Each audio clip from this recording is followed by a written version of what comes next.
13th.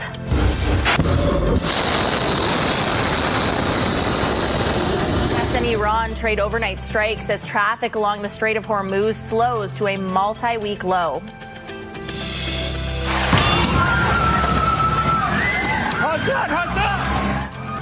Dramatic images this morning of a deadly fire in Thailand that's killed at least 27 people.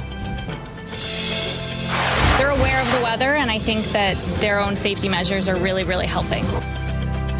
And after a scorching hot weekend, another year of country thunder wraps up in Craven. Stay with us, Saskatchewan. Your morning starts right now.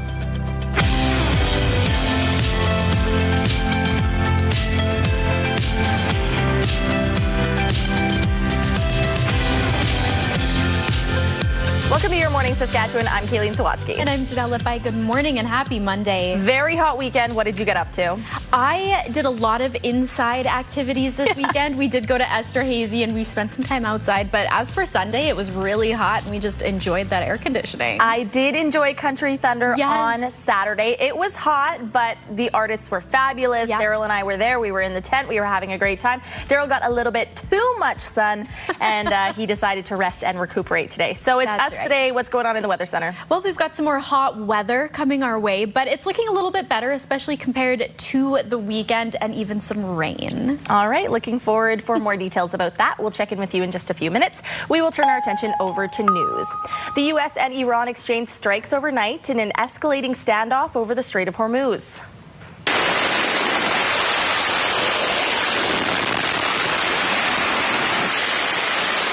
The U.S. says it has hit dozens of Iranian targets in response to commercial ships being hit in the Strait of Hormuz.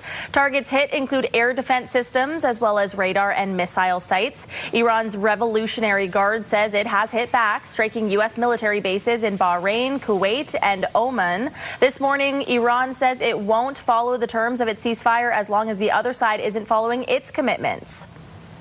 This is an animation showing recent traffic along the Strait of Hormuz. Shipping data shows the number of vessels moving through the strait has fallen to a multi-week low. The price of oil jumped 3% this morning. Brent crude is trading at about $78 US a barrel.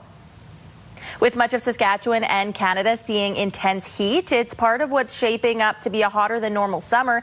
And it's not just hard on people. Infrastructure is taking a beating. CTV's Camille Karamali now on the growing cost of the changing climate our cities weren't exactly built for. The hotter than normal temperatures across the country so far this summer, hitting not just Canadians, Yeah, it's hot. but the cities we live in. The extreme heat can make train tracks expand and bend, so the Greater Toronto Area's transit system is intentionally slowing down its service. I would think that the safety has to come first. And a portion of a major Ontario highway east of Windsor shut down last week after the heat caused the pavement to buckle for the second year in a row. It starts out as a speed bump and then it becomes a very impactful situation for traffic. And this is just the beginning, say climate experts, with global warming's impacts on cities only expected to get worse. The way that we've built our cities is based on a past climate. A climate that's been changing quite rapidly, especially over the last few years. The Canadian Climate Institute says governments will likely have to pay an average of $15 billion per year in repair costs related to climate change over the next few decades. But if they get ahead and proactively climate-proof cities, that would cost over $4 billion, resulting in billions in savings. We also need to start investing in making new infrastructure, or when we go in and maintain infrastructure, to take the opportunity to make it more resilient. A top priority now for climate experts is gradually replacing Canadian roads. So instead of this, using heat-resistant asphalt. Heat-related failure, whether it's dramatic and shutting down roads completely or just leading to more construction delays, is going to slow down our entire economy. With so much on the line and the pressure literally heating up, these Canadians hoping something changes before these incidents turn deadly. Kamal Karamali, CTV News, Toronto. Now over to you, Jeremy. That hot weather having an impact in northern Saskatchewan as well. Yeah, really hot conditions, Kayleen, led to some really significant weather across the province over the weekend. We'll let Hallie Mandrick round it up for you. A series of storms made their way through Saskatchewan. The extreme weather began Friday and continued throughout the weekend, with many taking to social media to share images and the impact. Environment Canada issued 15 severe thunderstorm warnings and 6 tornado warnings between Saturday evening and Sunday morning. In the Lloydminster area, one tornado touched down shortly before 6 p.m. on Saturday. In the same evening, the Northern Tornado Project also confirmed a pair of tornadoes occurred within a single storm near Glaslyn, adding that no damage had been reported in the area. The same cannot be said for the town of Canistino, where the team at Ag World Equipment shared images of extensive damage to the dealership, including a collapsed roof, torn exterior walls, and debris scattered across the property. The Canistino Fire Department shared that due to several fallen trees, multiple power lines were damaged in the storm. After an extensive outage, power was restored to the community by Sunday afternoon. Hallie Mandrick, CTV News, Saskatoon. One person is dead and another is in hospital after a collision on Highway 40 near Battleford over the weekend. Shortly after 5 p.m. Saturday, Battleford's RCMP responding to a collision involving 2 motorcycles. One rider, a 62-year-old man, was declared dead on the way to the hospital. The other was transported to hospital with non-life-threatening injuries. The motorcycles did not have any passengers, and RCMP are continuing to investigate. Okay, Lean, the Snowbirds, one final show this weekend. That's right, Jeremy. The Canadian Forces Snowbirds performed one of their last public performances on Saturday in Moose Jaw at the Moose Jaw Municipal Airport. The main events took place from 1 to 2 with various formations of entrances coming from some of the country's most talented pilots. As a city with deep snowbird history, it was an emotional day for those who live in the area. On May 19th, the federal government announced the Snowbirds will be temporarily grounded after the 2026 season until the team's aging Tudor jets are replaced.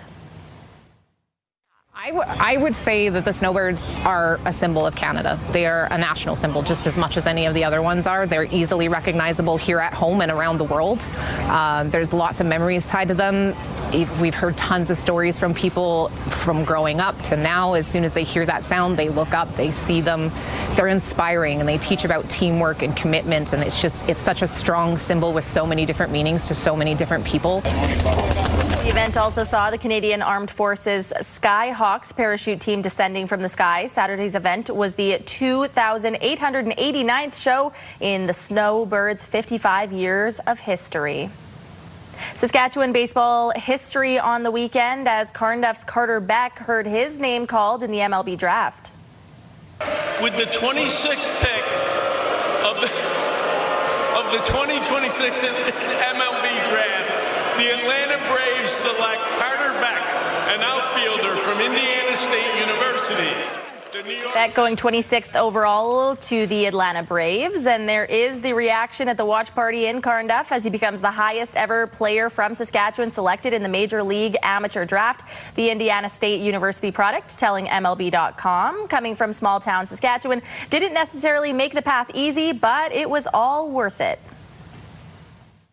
It's always been a grind for me coming from where I'm from, playing multiple sports in high schools, going to Division II out of college, then transferring up to the Division I. It's always kind of just been head down, play baseball, and when the people catch up and recognize you, they'll recognize you, and just trusting the process. And the big thing I've always said that keeps me going is trying to be a role model for the Saskatchewan kids and show them that you come from a town of 1,000 an hour away from a city, that you can go out and still do big things. You can still get to places. You don't need to come the same route that everybody else comes from. And I kind of take that as a big thing I play for, and kind of my big reason why I keep pushing so hard. Beck played 2 seasons with the Saskatoon Berries in 2024 and 2025 as he also becomes the first former Berry to be selected in the MLB draft. Sunday was the last day of Country Thunder Saskatchewan Music Festival for this year. Digital manager Megan Benoit says she's been very impressed by the fans' preparation for this year's festival, especially with that heat wave over the weekend. According to Benoit, there have been some minor medical situations that have required attention from the on-site medical team, but have not had any major situations. It's a pleasant surprise for a hot weekend.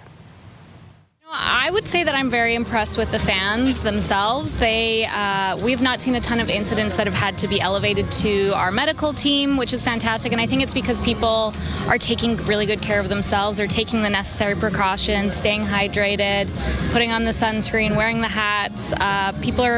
They're aware of the weather, and I think that their own safety measures are really, really helping. Final attendance has not officially been recorded quite yet, but as of Sunday afternoon, Benoit says the festival had received over 20,000 attendees. All right, Janelle, after a hot weekend, over to you in the Weather Center. Yeah, let's take a look over at this morning view, which is brought to you by Stars Lottery, your ticket funds life-saving care across Saskatchewan. We are seeing some beautiful temperatures to kick off our Monday here in Regina, sitting at about 18 degrees. Nice light breeze moving through the city. Over in Saskatoon now, 17 degrees, seeing those 11 km/h wind speeds. A little bit of cloud cover in the sky, but we will be seeing some more sunshine as the day goes on. Now for our futurecast, we can see some of those clouds moving through the province, along with that rain that I had mentioned a little bit earlier. So this is tomorrow around 10 a.m., moving through Swift Current, Regina, and through Yorkton as well. As we get into tomorrow night, we will see a little bit of that rain returning, heading towards Saskatoon. Now for our current temperatures throughout the province, Buffalo Narrows is at 14 degrees. Stony Rapids sitting at 13 along with Spiritwood, Melfort 18, Hudson Bay already at 21, Kindersley 14, East End 16, Swift Current at 17 degrees, Weyburn 19, Estevan 23, and Yorkton 22.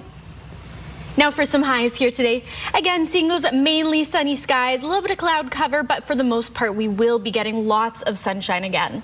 The Battlefords will be reaching that high of 24 degrees along with Prince Albert. Swift Current 28, Weyburn 31, Estevan at 32, Yorkton 26, and seeing a little bit more cloud cover. Now for a 7-day forecast right here in Regina, 28 degrees for our high today, reaching that low of about 16 tonight. Going into tomorrow, seeing that 28-degree mark once again. Now Wednesday, we are expecting a little bit of precipitation, reaching that high of about 24. Thursday and Friday, that sun is coming back out, 26 and 27 on Friday.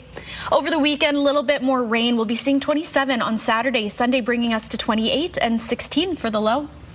Over to Saskatoon, 24 today for that high, 14 tonight is the low. Starting to see a little bit more cloud cover in the sky these next coming days. Tuesday bringing us to 27, Wednesday 26, and Thursday those skies clearing up with 25. Now the rain for Saskatoon and those surrounding communities will be starting on Friday. Still 27 for the high. Saturday bringing us to 26. Sunday a little bit more cloud cover once again, but we won't be seeing that precipitation. 28 for the high and 17 Sunday for the low.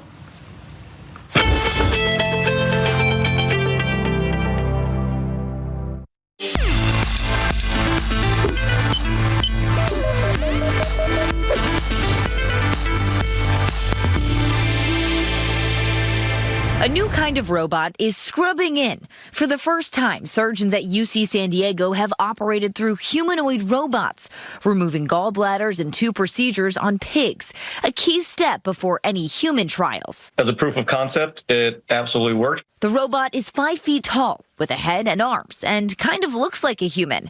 And it has a nickname. The robot nickname is Sergi, and I think maybe you can understand why the name Sergi. Sergi is not like the robotic systems already in operating rooms, machines that require a lot of space. Sergi fits anywhere a person can, and that's the point. The space constraints didn't exist like in traditional robotic surgery. It was a human-type bedside assistant, so it just fit into the space that we're traditionally used to being in for laparoscopic surgery. You can imagine this device being deployed on a ship, in a village somewhere, in a smaller operating room environment that's not in major cities, and it opens up, I think, a lot of doors for access. Researchers say robots like Sergi could one day help ease staffing shortages in hospitals, starting as an assistant, handing tools and cleaning up. And while most humanoid robots go viral for stunts, the team says this is about something bigger. Humanoid robots being used for doing things like backflips and kung fu, things that ultimately aren't helping society. And we as a team knew that with some technological development, we could show a role for humanoid robots to actually help benefit society and help people. The robots aren't ready for hospitals yet, but researchers say that day is coming. With this study, I believe we've shown that it is possible to use humanoid robots in an operating room to do real procedures that can eventually save lives. Sophie Flay, ABC News, New York. Health Report, brought to you in part by SEIU West, Saskatchewan's first healthcare union.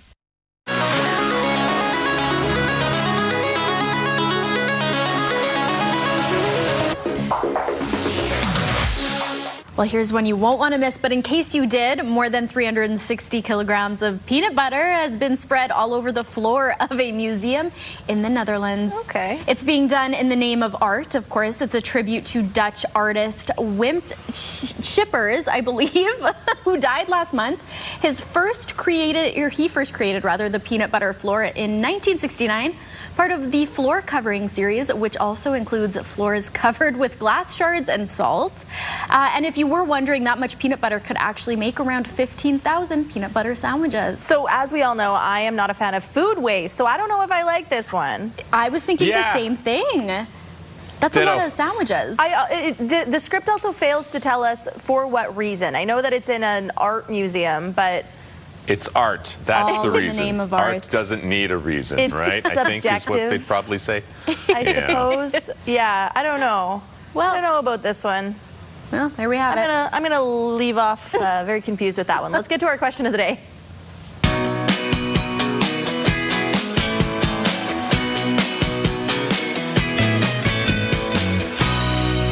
Question of the day is not for our dear sweet Janelle Lapai, unfortunately. Yeah. We're asking you, what is your favorite card or board game? And Janelle, you said you don't like them. So the thing is, and I do wish that I did, I don't have the attention span for it. There was a couple Christmases ago that everybody would sit down every day and go, let's play Catan. And I was like, I can't do it anymore. So unfortunately, not a super big card board game player, but Janelle's opting out of them. I am a big one. I'm the girl that every single Christmas I bring Ticket to Ride. I love Ticket to Ride. And I sit down with my family and I say, who's playing the train game with me? Everyone sit down. We're playing the train game. Yes. What's yours, Jeremy? I love the card game Hearts. And when it comes to board games, the classics, Sorry, Monopoly, Game of Life. Yeah. Love it. Those are the good ones. We actually had to stop playing Uno on the morning show here because it was making all of us fight. It was, ripping the family apart. Yeah, Janelle kept on saying every time we were fighting about playing Uno, you put down that +4 and Janelle goes, it's tearing the family apart. We can't play anymore. We have to stop. Yeah. We want to hear from you, though. Text your name and your answer to 10400. Standard message rates may apply, or scan that QR code on your screen. For now, let's take a live look over the beautiful city of Regina.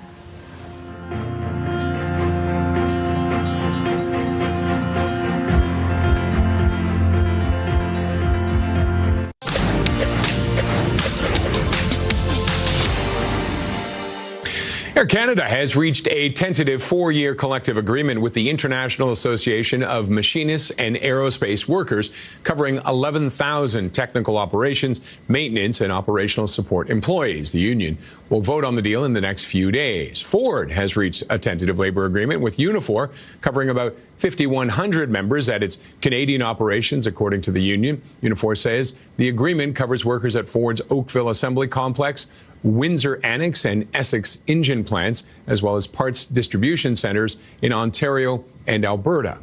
The Omer's Pension Fund is taking a big hit on the sale of restaurant point-of-sale software vendor Touch Bistro, a one-time Canadian tech darling, to Constellation Software subsidiary Harris Computer for about $100 million. This, according to the Globe and Mail. Omer's invested about $140 million several years ago. It will likely only get about $2 million back. Those are your morning business headlines. For B&M Bloomberg, I'm Roger Peterson.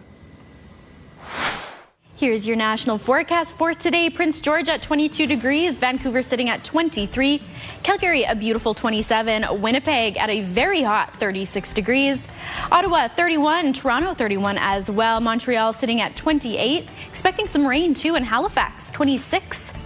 Here's a look at today's gas prices. In Regina, the common cost to fill up is $169.9. You can find regular fuel for as low as $149.9. Over in Saskatoon, the common cost is $165.9. The lowest you might find is $152.9. Taking a look at farm markets, the street price of canola is $7.2565 per ton. That futures price is $7.72 per ton. Amber durum wheat is $2.8520 per ton, and red spring wheat is $2.9593 per ton. And the Canadian dollar begins the day trading at 70.69 cents US. After the break, the Saskatchewan Roughriders are riding a high after dismantling Hamilton last night. Stay with us.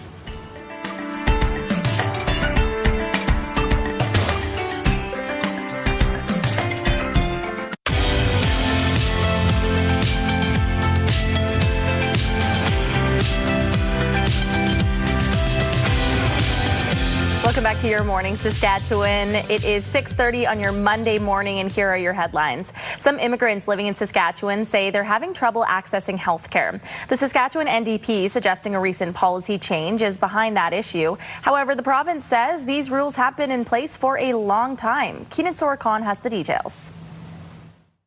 Yuri Pogrebnoy says a recent trip to the doctor had him being asked to pay out of pocket for care because his work permit is expired, and it's more than he can afford. I have problem. If I sick today, I pay tax, I try building future, I not have any covers. I can't go to hospital. Immigrants living in Canada under implied status have expired work permits, and they're waiting on the federal government to approve or deny their application. This process can take many months, and during that time, people on implied status can still hold a health card if they have proof they're trying to extend or renew their current permit. But the NDP says people coming to them over the last few months say the health authority won't allow them to renew their health card until they can provide a valid work permit. I talked to a woman who's awaiting life-saving surgery who isn't sure if she can afford it or how she'll pay for it. Whether it's an oversight or not, Jorgensen says this is not how the province should be treating people trying to make a life here. I think it's wrong. Yuri's paying taxes. Taxes pay for health care. He should have health coverage. The province says an active work or study permit from the federal government is required to get a health card. Those on implied status can get a one-time 6-month extension from the province while their permit application is being processed by the federal government. The province says each health card application is reviewed using the information and supporting documentation provided to determine whether the individual meets the established eligibility requirements. The province says this is a long-standing policy and no recent changes have been made. Keenan Sorakhan, CTV News, Saskatoon. On Saturday, over 1,000 people showed up in Melville to show support to injured RCMP officers. A few weeks ago, in a dispute between two neighbors, it ended in a gruesome shooting, which left 2 Mounties with serious injuries. To support the injured officers and their families, the community organized a fundraiser event, complete with a barbecue and a silent auction. Visitors from as far as Ontario showed up, and organizers estimate the number of people at the event was around 2,000, despite that orange level heat warning. They're coming from everywhere. We've had obviously fire departments from all over the place, different RCMP detachments, highway patrol, conservation, you name it, from everywhere. From that event will be split equally and given to the injured officers and their families. At least 27 people are dead this morning after a fire ripped through a bar in Bangkok.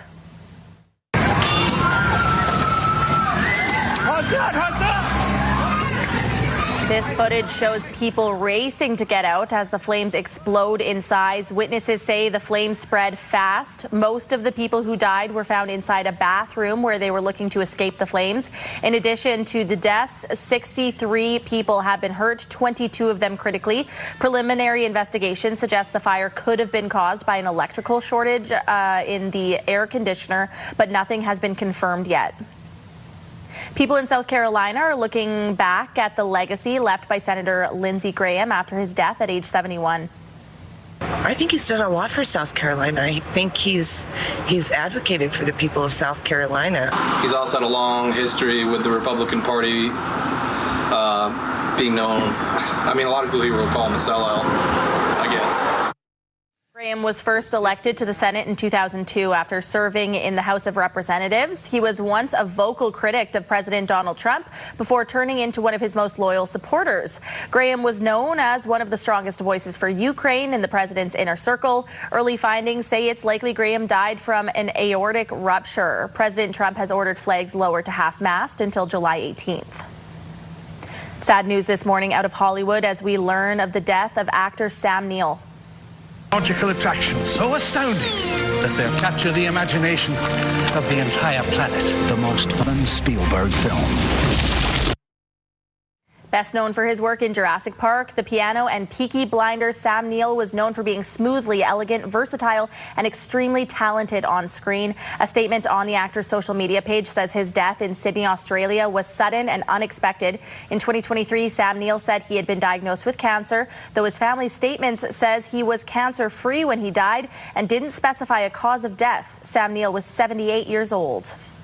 Saturday marked National Itch Check Day, and the Martensville Veterinary Hospital took the opportunity to spread some information for pet owners.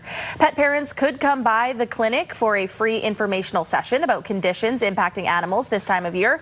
According to clinic staff, skin allergies and conditions are more common in the warmer months, and it's often a concern for pet owners. Those who stopped by also received a goodie bag with treats, toys, and resources to help stay on top of their pet's health. Snow molds or grass pollens or tree pollens, and that causes that irritation or flare-up. They're also generally swimming in the lakes more often, which means that they're wet all the time, which can cause some issues. And so we just like to make sure that we're on top of it, because I know a lot of pets are out there struggling with their allergies through the summer. National Itch Day was marked by a handful of veterinary clinics across Canada, which hosted similar events. The Saskatchewan Roughriders are heading into their bye on a high after Hanley defeating the visiting Hamilton Tiger Cats 38-7 last night. Saskatchewan sends 4. The Legala picked off just inside the 5 by Woods. And Woods is going to take it back to the 30. Look at him go. Woods to the 50. The Riders' defense turning the ball over 4 times, most notably this 107-yard interception return for a touchdown by Josh Woods against a Bo Levi Mitchell-less Tabbies, as former Rider Jake Dolegala got the start for Hamilton. Going into the game, Saskatchewan was among the bottom of the league in turnovers generated, turnover ratio as a team, and points of turnovers. The Riders flipped the script Sunday, which with 27 points off turnovers last night alone. Once they start to come, it was going to be a storm with them, and I mean, we should have had even more, honestly. But it was great, and the energy that it brought, that was good football we played tonight. The football god said, "All right, we'll start playing in your favor." You know, it's not for a lack of effort or anything, Bill. It's just, we've been preaching it like crazy, but just proud of the guys. We talked about it all week, and we've been talking about it. It might not be an interception. We might have to, force the ball out, punch the ball out. This is the 3rd straight season in the Corey Mace era. The Riders are 4-1 through 5 games, heading into the bye week, tied with Edmonton atop the West Division. Saskatchewan will face the Elks in each of their next 2 games. All right, Janelle, we go over to you for a look at the Weather Center. Good morning. Good morning. We're seeing beautiful weather to start off our Monday morning right here in Regina, already seeing 18 degrees. Nice light breeze moving through the city. We're seeing a little bit of that cloud cover in the sky as well, but that is expected to break up as the day goes on. Over in Saskatoon, 17 degrees, 11 km/h winds, and again, some cloud cover, but that sun is coming out later today. Now, we do have some heat warnings in effect, especially in that Weyburn-Estevan area. We will be seeing those temperatures rise quite significantly. We'll get more into that coming up, but first let's take a look at this futurecast.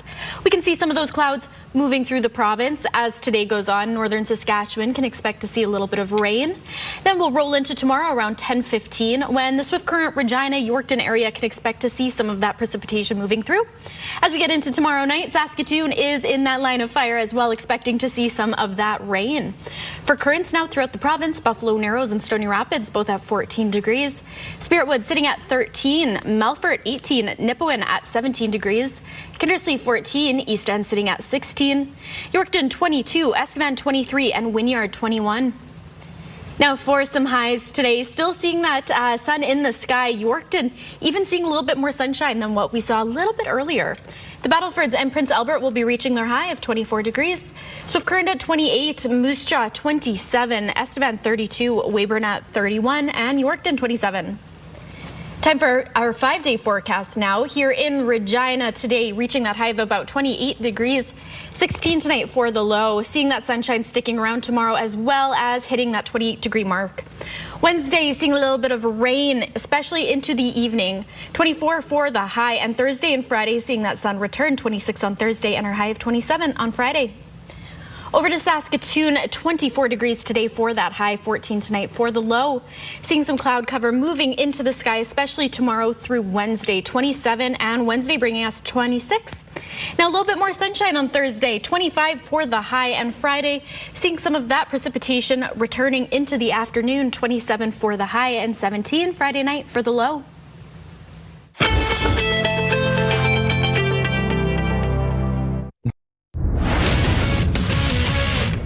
And thanks for joining us here inside the SportsCenter newsroom. I'm Laura Dykin. It is time to reveal our must-see moment from Sunday. For that, let's head across the pond to France in the Amundi Evian Championship, where Canadian Brooke Henderson put together quite the final round.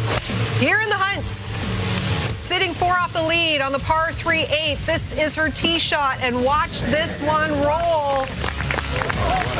Brooke Henderson with the hole-in-one. She had 3 eagles in the final round. Sadly, though, she finished second in a playoff, just missing on her 3rd career major title. But she does take home the must-see moment, a pretty good consolation prize. And that does it for us here inside the SportsCenter newsroom. Have a great rest of the day.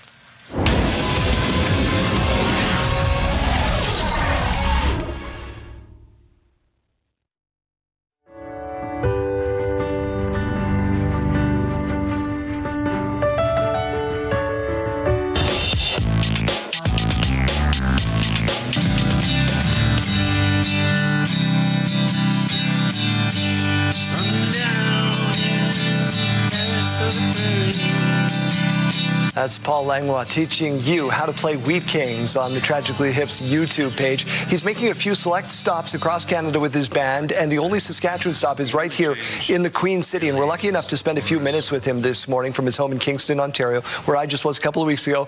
Paul, thank you so much for doing this. And on behalf of me and I'm sure all the people watching here in Saskatchewan, thank you for the years of memories. Oh, well, thanks for saying so, Daryl. It's a pleasure to be here with you, and the Hip always look forward to playing Regina, and so my band and I are looking forward to it too. Yeah, this is exciting. How difficult was it for you to put together a band and get back out on the road after all that you guys have been through over the last number of years? Yeah, it took a lot. It took a lot of effort and coaxing myself to do it originally. So that was about 4 years ago, and you know, I had kind of thought of myself as retired, and then a couple of years went by after our, you know, group fog and grief and all that after Gordy died.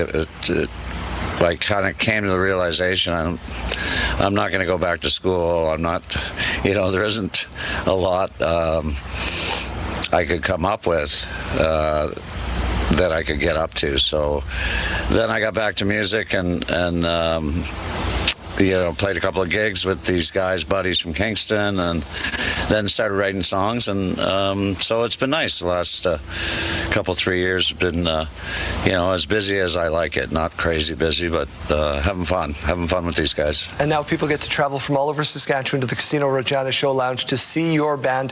What do they expect from a Paul Langlois show as opposed to a Tragically Hip show? Well, certainly more Paul Langlois songs. You know, I just write in my style. It's not like I don't try to sound different. I sound like how I sound, and it comes out that way. And So there's maybe a bit of hip sound in there because I can't play any differently nor sing any differently. And then sprinkle a few hip songs in there, you know, basically the ones that I feel like I can sing and that the band can play well. So there's always a sprinkle of those in any show, so that'll be the same in Regina. What does it mean to you to see people out in the crowds singing back some of those songs to you and sharing some of those memories? Because I know they're deep-rooted in a lot of people. Yeah, you know, it was a gradual thing for me. I was a bit uncomfortable when we first started playing. You know, not many gigs, but, you know, the first 4 or 5 gigs 3 or 4 years ago, I was kind of like, I don't know, I'm kind of a bit uncomfortable about playing hip songs, you know, like just, I'm not Gord Downey, and, you know I was in the band and took part in the writing, but I don't know, there was just something weird about it. And then I started getting feedback from people, like after the show, just saying, oh, that was so great, you played Bob Cajun or whatever, you know, and then I started noticing the feedback when we're actually playing something like Wheat Kings or, you know, Grace 2 or and yeah, you hear the people singing, and it's a great feeling. And so now I more look at it like I'm just trying to keep that music alive. You know, there's a lot of people doing that, but I'm in a unique position of having been in the band. Paul, I appreciate, I could do this all day with you. I appreciate the efforts, and again, thanks for all the memories throughout the course of the years. You can get tickets for his show, by the way, at the Casino Regina Show Lounge, if they're already left at this point, and you can stream his music wherever you get that. Thank you so much, Paul. Appreciate it. Thank you, Daryl. Have a great day.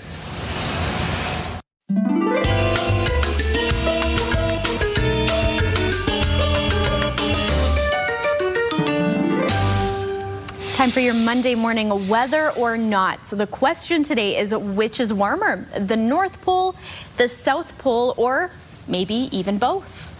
I think this one is a fairly obvious one. I'm going to let you answer first, Jeremy, because I feel very confident. I've heard that the North Pole is actually warmer than the South. Yes, yeah, the South Pole is Antarctica. That's cold. Yeah. I'm going with A, North Pole is warmer. Okay. All right. Well, the correct answer is A, the North Pole. So the North Pole's temperature averages from -40 in the winter to 0 degrees in the summer. The South Pole's temperature averages from -60 in the winter to -28 in the summer. It's not even close. So big difference. That was today's weather or not.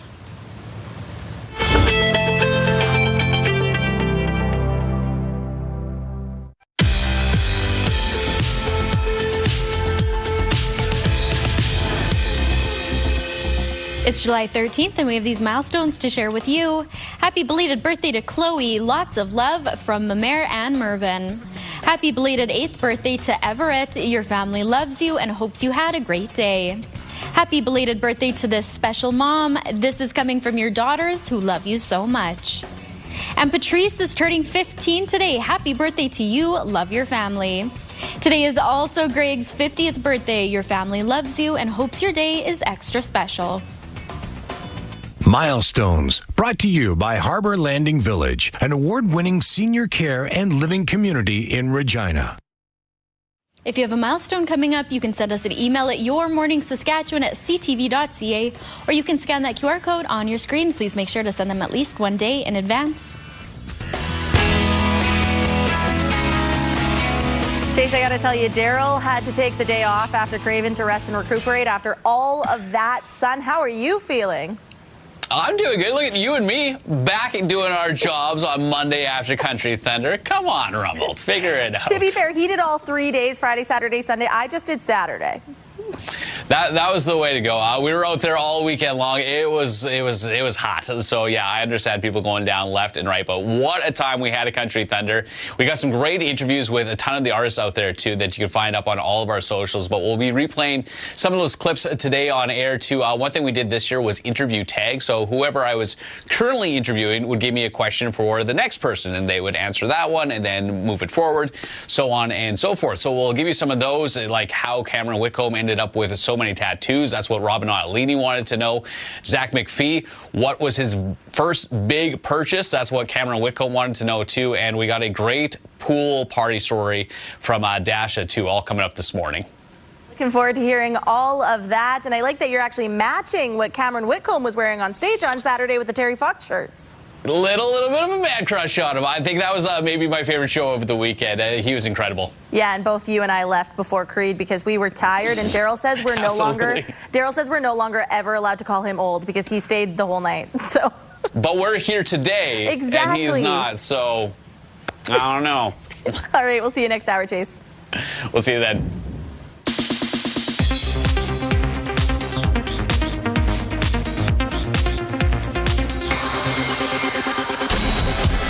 You know what I'm after? You want to be the biggest star in the world. Michael hits $1 billion. The Michael Jackson biopic has crossed the $1 billion mark in global box office. It's the first biopic to reach that milestone, and according to Deadline, the first film by its studio, Lionsgate, to gross $1 billion. We deserve it. We deserve to be who we are. Honorary degrees for 2 Oscar-winning filmmakers. The American Film Institute is honoring writer, director, and producer Guillermo del Toro and writer and director Aaron Sorkin at the AFI Conservatory's 2026 commencement ceremony on August 7th. One step away from your freedom, one breath away from the discipline. Madonna is back at #1. Her new album, Confessions 2, has debuted atop the Billboard 200. It's Madonna's 10th album to lead that chart, and she's the first performer with a #1 album in this decade who's also topped the chart in 3 other decades. In Hollywood, I'm David Daniel.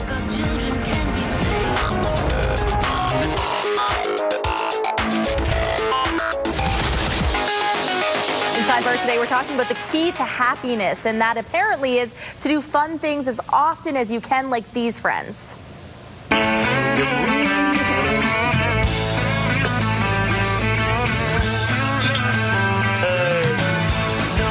They are having what they're calling a sitcom summer, meaning every day they're grabbing breakfast at a diner before work as a group of friends, enjoying some time together like characters in a sitcom. It adds a little fun to start their day. I wish we could do this, but we start at 4 a.m., so it would be us in the IHOP booth at 3 a.m. Yeah, bothering the workers like so early in the morning. Yeah.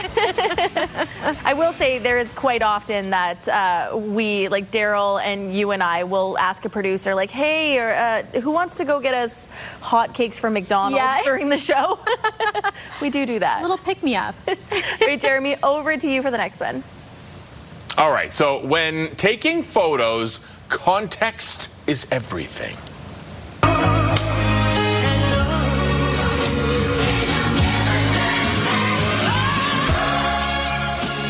Like this new dad who had to get ACL surgery a week before his son was born.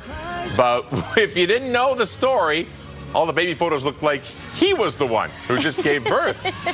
That mom is a superhero. Yeah. Yeah, all moms are. Absolutely. All right, fill up your coffee cups. We will be right back. It's Monday, July 13th. I heard this guy, he said, help me, somebody help. Then I said, what's going on? No arrests this morning after a shooting at a street festival in Toronto sent thousands of people running for cover and left 2 people dead. Alberta, build not break, lead not lead. I mean, that's the Alberta I know. A visit to the Stampede takes on extra weight for Prime Minister Mark Carney ahead of an October referendum. They're aware of the weather, and I think that their own safety measures are really, really helping. And after a scorching hot weekend, another year of country thunder wraps up in Craven. Stay with us, Saskatchewan. Your morning starts right now.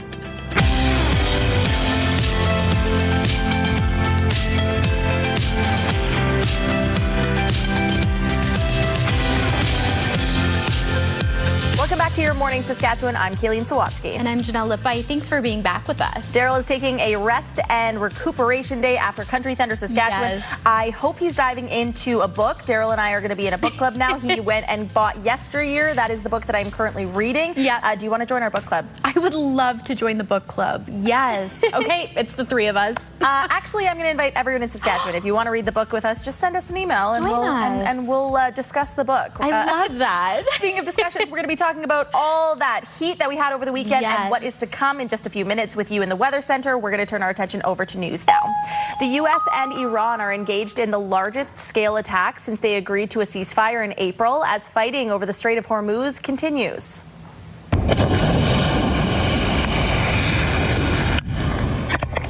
Iran fired warning shots as two ships attempting to cross the strait today, according to state television. Tehran says it would stop complying with the framework agreement to halt the fighting if the U.S. failed to meet its commitments. U.S. Central Command launched an overnight barrage on dozens of Iranian targets, aiming to degrade Iran's ability to launch its own attacks. Iran responded with strikes on Bahrain, Jordan, and Kuwait and Oman, but officials in Tehran say they're continuing talks with mediators from Qatar, Pakistan, and Oman to prevent further escalation. Crews fighting two wildfires in BC's Fraser Canyon are bracing for another tough week. Cooler weather and light rain allowed firefighters to gain some ground over the weekend, but that's over now as hot and dry conditions set in. The Brunswick Complex fire remains out of control, threatening the community of Boston Bar. Elsewhere in BC, an evacuation alert has been issued for 72 homes and businesses due to a fire burning in the East Kootenay area. Planes are being sent from southern France to fight a wildfire near Paris.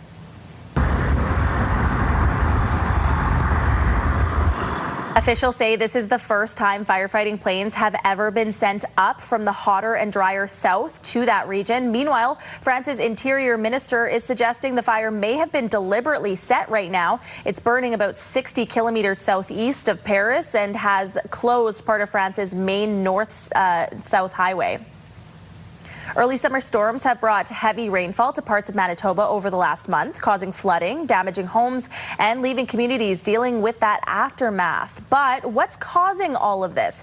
As CTV's Alex Carpa reports, some say the extreme weather is part of a larger trend of more intense storms linked to a warming climate. Heavy rainfall has triggered flooding in communities across southwestern Manitoba. Powerful storms unleashing large hail and tornadoes have caused widespread damage across the region. The cool colors, or the greens and the purples, the sort of show the above average precipitation. Atmospheric science professor John Hanesiak says slow-moving storm systems have dumped excessive rain over southern and western Manitoba, allowing it to linger over the same areas for longer periods of time. It's a little unusual to see weather systems sort of form and decay right over top of the prairies, all in the same area, and rather slow moving. So this has probably helped contribute to some of what we've seen. Data from Environment and Climate Change Canada shows almost 270 millimeters of rain fell in Swan River in western Manitoba in June, an astonishing amount the town hasn't seen in 100 years. Meanwhile, other parts of southern Manitoba enduring a similar experience. Some of those systems were pretty heavy. I think it's not something that I've seen a lot of. Scientists say Manitoba's recent storms fit a pattern climate researchers have warned about for decades. As temperatures rise, the atmosphere holds more moisture, creating conditions for heavier rainfall and more intense extreme weather. Unless we curtail our emissions as a species very, very quickly, we're looking forward to much more severe, believe it or not, events in the future, more frequent, more severe, and longer lasting. And forecasters say the threat of severe weather is not over, as conditions could persist for the next few weeks. Alex Carpa, CTV News, Winnipeg. Jeremy, that hot weather having an impact in the northern part of the province. Yeah, really hot conditions this weekend, Kayleen, and that led to some really significant weather right across Saskatchewan. Hallie Mandrick rounds it up. A series of storms made their way through Saskatchewan. The extreme weather began Friday and continued throughout the weekend, with many taking to social media to share images and the impact. Environment Canada issued 15 severe thunderstorm warnings and 6 tornado warnings between Saturday evening and Sunday morning. In the Lloydminster area, one tornado touched down shortly before 6 p.m. on Saturday. In the same evening, the Northern Tornado Project also confirmed a pair of tornadoes occurred within a single storm near Glaslyn, adding that no damage had been reported in the area. The same cannot be said for the town of Canistino, where the team at Ag World Equipment shared images of extensive damage to the dealership, including a collapsed roof, torn exterior walls, and debris scattered across the property. The Canistino Fire Department shared that due to several fallen trees, multiple power lines were damaged in the storm. After an extensive outage, power was restored to the community by Sunday afternoon. Hallie Mandrick, CTV News, Saskatoon. One person is dead and another's in hospital after collision on Highway 40 near Battleford over the weekend. It was shortly after 5 p.m. Saturday. Battleford's RCMP responding to a collision involving two motorcycles. One rider, a 62-year-old man, was declared dead on the way to the hospital. The other was transported to hospital with non-life-threatening injuries. The motorcycles did not have any passengers. RCMP are continuing to investigate.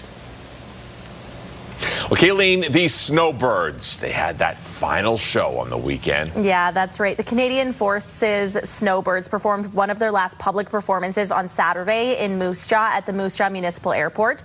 The main events took place from 1 to 2 p.m. with various formations of entrances coming from some of the country's talented pilots. As a city's with deep snowbird history, it was an emotional day for those who live in the area. On May 19th, the federal government announced the snowbirds will be temporarily grounded after the 2026 season until the team's aging Tudor jets are replaced. I would say that the snowbirds are a symbol of Canada. They are a national symbol just as much as any of the other ones are. They're easily recognizable here at home and around the world. There's lots of memories tied to them. We've heard tons of stories from people from growing up to now. As soon as they hear that sound, they look up, they see them. They're inspiring, and they teach about teamwork and commitment, and it's such a strong symbol with so many different meanings to so many different people. The event also saw the Canadian Armed Forces Skyhawks parachute team descending from the sky. Saturday's event was the 2,889th show in the Snowbirds' 55-year history. Well, snowbirds took to the air. Saturday's event saw a parachuting accident that CTV caught on camera. You can see here a member of the Canadian Armed Forces Skyhawks parachute team descending from the sky. After landing awkwardly, the parachutist had to be placed on a stretcher and into an ambulance. While on the stretcher, the parachutist signaled a clapping action towards those who were in the audience. No further update has been given. Saskatchewan baseball history on the weekend as Carnduff's Carter Beck heard his name called in the MLB draft. With the 26th pick of the 2026 MLB draft, the Atlanta Braves select Carter Beck, an outfielder from Indiana State University. Going 26th overall to the Atlanta Braves, and there is the reaction at the watch party in Carnduff as he becomes the highest ever player from Saskatchewan selected in the Major League Amateur Draft. The Indiana State University product telling MLB.com, coming from small town Saskatchewan, didn't necessarily make the path easy, but it was all worthwhile. It's always been a grind for me coming from where I'm from, playing multiple sports in high schools, going to Division II out of college, then transferring up to the Division I. It's always kind of just been head down, play baseball, and when the people catch up and recognize you, they'll recognize you, and just trusting the process. And the big thing I've always said that keeps me going is trying to be a role model for the Saskatchewan kids and show them that you come from a town of 1,000 an hour away from a city, that you can go out and still do big things. You can still get to places. You don't need to come the same route that everybody else comes from. And I kind of take that as a big thing I play for, and kind of my big reason why I keep pushing so hard. He played 2 seasons with the Saskatoon Berries in 2024 and 2025, as he also becomes the first former Berry to be selected in the MLB draft. Sunday was the last day of Country Thunder Saskatchewan's music festival here for this year. Digital manager Megan Benoit says she's been very impressed by the fans' preparation for the festival, especially over the heat wave over that weekend. According to Benoit, there have been some minor medical situations that have required attention from the on-site medical team, but have not had any major situations, which is a pleasant surprise for a very hot weekend. I would say that I'm very impressed with the fans themselves. We've not seen a ton of incidents that have had to be elevated to our medical team, which is fantastic. And I think it's because people are taking really good care of themselves. They're taking the necessary precautions, staying hydrated, putting on the sunscreen, wearing the hats. They're aware of the weather, and I think that their own safety measures are really, really helping. Final attendance has not officially been recorded just yet, but as of Sunday afternoon, she said the festival had received over 20,000 attendees. And I know it was a hot one because I was out at Country Thunder, Saskatchewan this weekend, and we were just lathering up with sunscreen all weekend, Janelle. Yeah, and that's the smart idea. That sun was hot over the weekend, and we are going to be continuing to see those very warm temperatures as we get into the week as well. Let's take a look right now at our morning view, brought to you by Stars Lottery. Your ticket funds life-saving care across Saskatchewan. Currently here in Regina, sitting at that 19-degree mark and still seeing that light breeze moving through at about 6 kilometers. Over to Saskatoon, 18, seeing a little bit more sunshine and 13-kilometer-per-hour winds. Now, we still are seeing this heat warning, especially towards that Weyburn-Estevan area. We are expecting for this to last into today, potentially into midweek as well. These temperatures are hot. For our future cast here, we can see some of those clouds moving through the province along with some rain. This is tomorrow morning around 10:30 when we'll see some of that precipitation moving through Swift Current, Regina, Yorkton, and as we get into the night around 9 o'clock, we'll start to see that moving towards Saskatoon as well. For some current temperatures now, Buffalo Narrows and Spiritwood both at 15 degrees, La Ronge at 17, Prince Albert and Melfort both at 18, Hudson Bay 22. The Battlefords and Kindersley both sitting at 15 degrees, East End 16, Yorkton at 22, Wynyard 21, Weyburn 19, and Estevan 25. Now for some highs here today, we did see some of that cloud cover towards Yorkton, but those skies are clearing up. Yorkton will be reaching that high of 27 degrees. The Battlefords and Prince Albert both at 24. Swift Current 28, Moose Jaw 27, Weyburn 31, and Estevan 32. Now for a 7-day forecast, as you can see here, you will be wanting to apply and reapply that sunscreen because lots of sunshine expected for this week.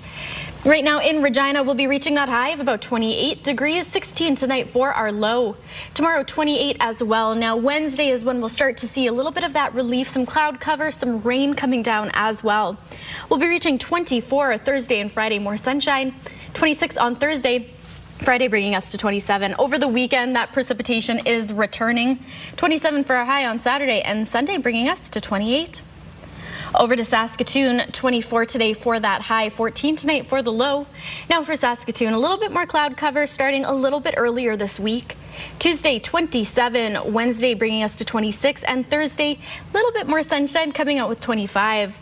Over the weekend, a little bit of precipitation, and that is expected to start on Friday, bringing us to 27. Saturday, 26, and a beautiful day on Sunday with 28 and a little bit of cloud cover in the sky.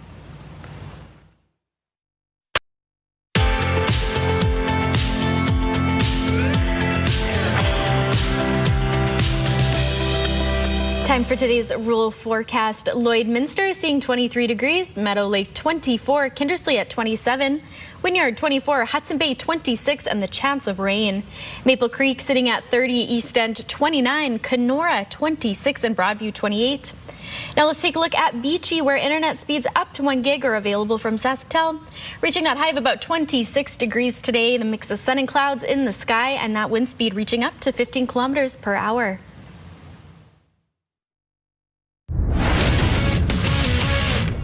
Thanks for joining us here inside the SportsCenter newsroom. I'm Laura Dykin. It is time to reveal our must-see moment from Sunday. For that, let's head across the pond to France in the Amundi Evian Championship, where Canadian Brooke Henderson put together quite the final round. Here in the hunt, sitting 4 off the lead on the par 3-8. This is her tee shot, and watch this one roll. Brooke Henderson with the hole-in-one. She had 3 eagles in the final round.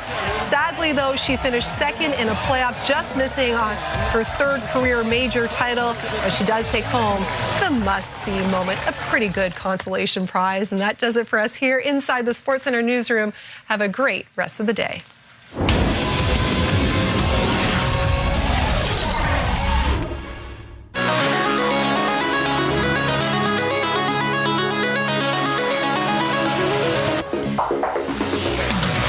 Well, in case you missed it, nearly 1,000 restaurants in Hong Kong are now opening their doors to dogs.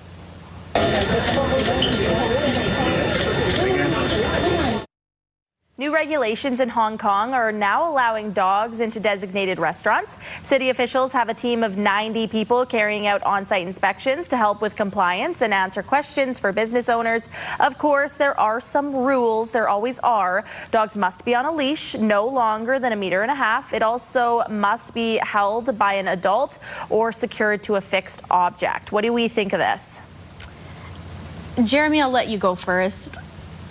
Why me? I can foresee some problems. I don't mind dogs. I kind of like to see them out, especially service dogs. Incredible. Yeah. But not all dogs are incredible. And as long as they're well controlled and not super loud and, you know, disrupting things, then this is fine. Yeah, I will say at first when I saw it, I was thinking, oh, I foresee the problems too, you know, bathroom accidents and things like that. But then I thought at the gym that Janelle and I go to, there's a woman that brings a very well-behaved dog in a stroller, and we are obsessed with them. We love her. We love her dog. So I'm just thinking, hey, if we can get more dogs, more cute, well-behaved dogs, I love it. Exactly. Bring strollers. Yeah. Let's get to our question of the day.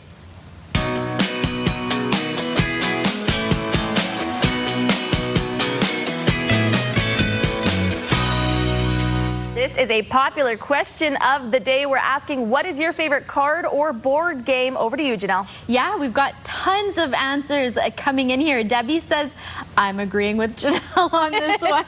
I'm not a board game or card player either, but give me a book or a movie. Debbie, I see you. I really do.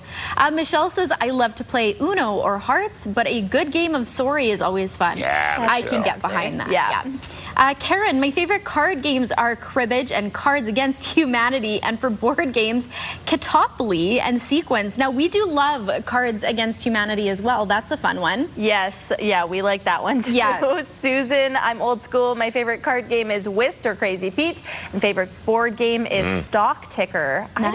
I don't think I've heard of that one. Dorothy, it's got to be crib. My mom was actually in a crib tournament over the weekend. She is a big crib player. Yeah. Margie says, Sorry, Trouble, and Play 9. Okay. And Michelle, last but not least, my favorite board game is Settlers of Catan, but spent the day playing Risk for the first time yesterday. Not too bad, way too long.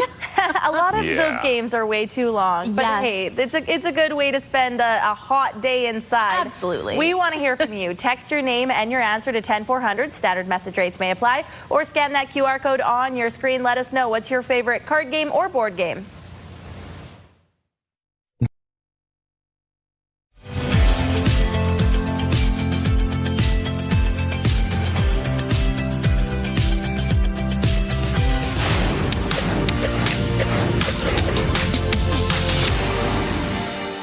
Air Canada has reached a tentative 4-year collective agreement with the International Association of Machinists and Aerospace Workers, covering 11,000 technical operations, maintenance, and operational support employees. The union will vote on the deal in the next few days. Ford has reached a tentative labor agreement with Unifor, covering about 5,100 members at its Canadian operations, according to the union. Unifor says the agreement covers workers at Ford's Oakville Assembly Complex, Windsor Annex and Essex engine plants, as well as parts distribution centers in Ontario and Alberta.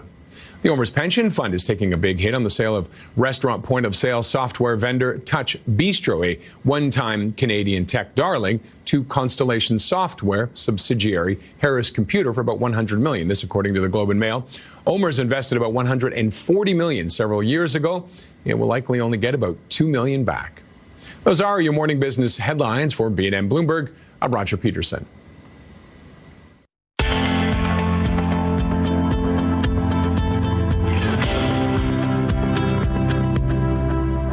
right, it is time for our morning mystery. We're being told today that it is a spice.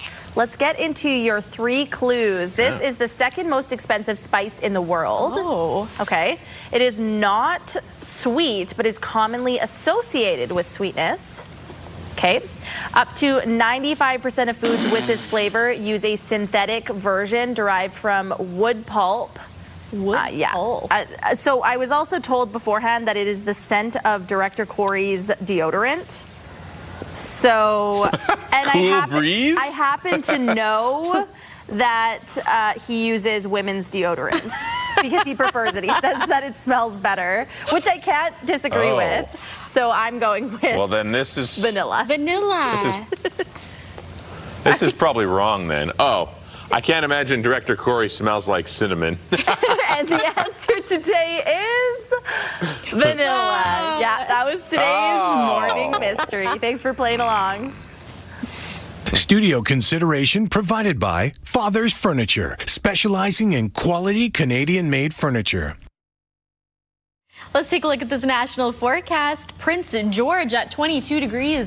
Vancouver reaching 23, Calgary 27, Regina 28, Winnipeg's hitting about 36 degrees. We've got Ottawa at 30, Toronto 31 and expecting some rain, Fredericton at 30, and Halifax 26 degrees. Here's a look at today's gas prices in Regina. The common cost to fill up is $169.9. You can find it for the lowest at about $149.9. Taking a look now at Saskatoon gas prices, we'll be reaching that lowest of about $152.9. You can find it regular for about $165.9. Taking a look at the farm markets, the street price of canola is $725.65 per ton. That futures price is $772 per ton. Amber durum wheat is $285.20 per ton, and red spring wheat is $295.93 per ton. And the Canadian dollar begins the day trading at 70.69 cents US. After the break, why experts are warning about the rapid rise of tick disease this summer. Stay with us.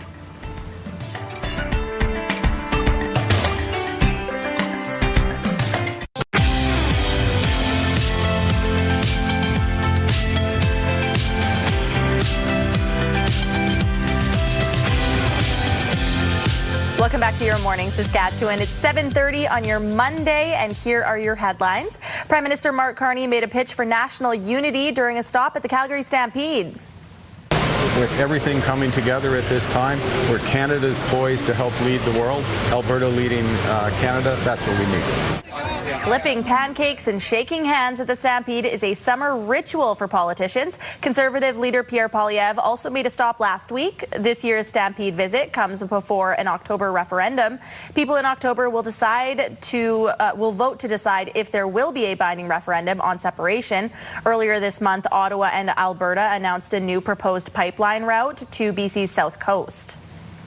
It was a violent weekend in Toronto with 3 separate shootings, including one that killed 2 people and sent thousands of people running for cover at a busy street festival. I just saw a wall of people running towards me, and I freaked out. I didn't know what was going on. Everything was normal, and suddenly you look outside and we're like, why is everyone running? What's happening? Toronto police say about 13,000 people were attending the Salsa on St. Clair festival when shots rang out. 1 man was killed at the scene and another died in hospital. 4 more people were sent to hospital with serious gunshot wounds. 2 firearms have been recovered, but no arrests have been made yet. Salsa on St. Clair is a long-running festival celebrating Latin music, food, and culture. The final day of the event was canceled. The incident is now raising concerns over security and crowd control at large events. At least 27 people are dead this morning after a fire ripped through a bar in Bangkok.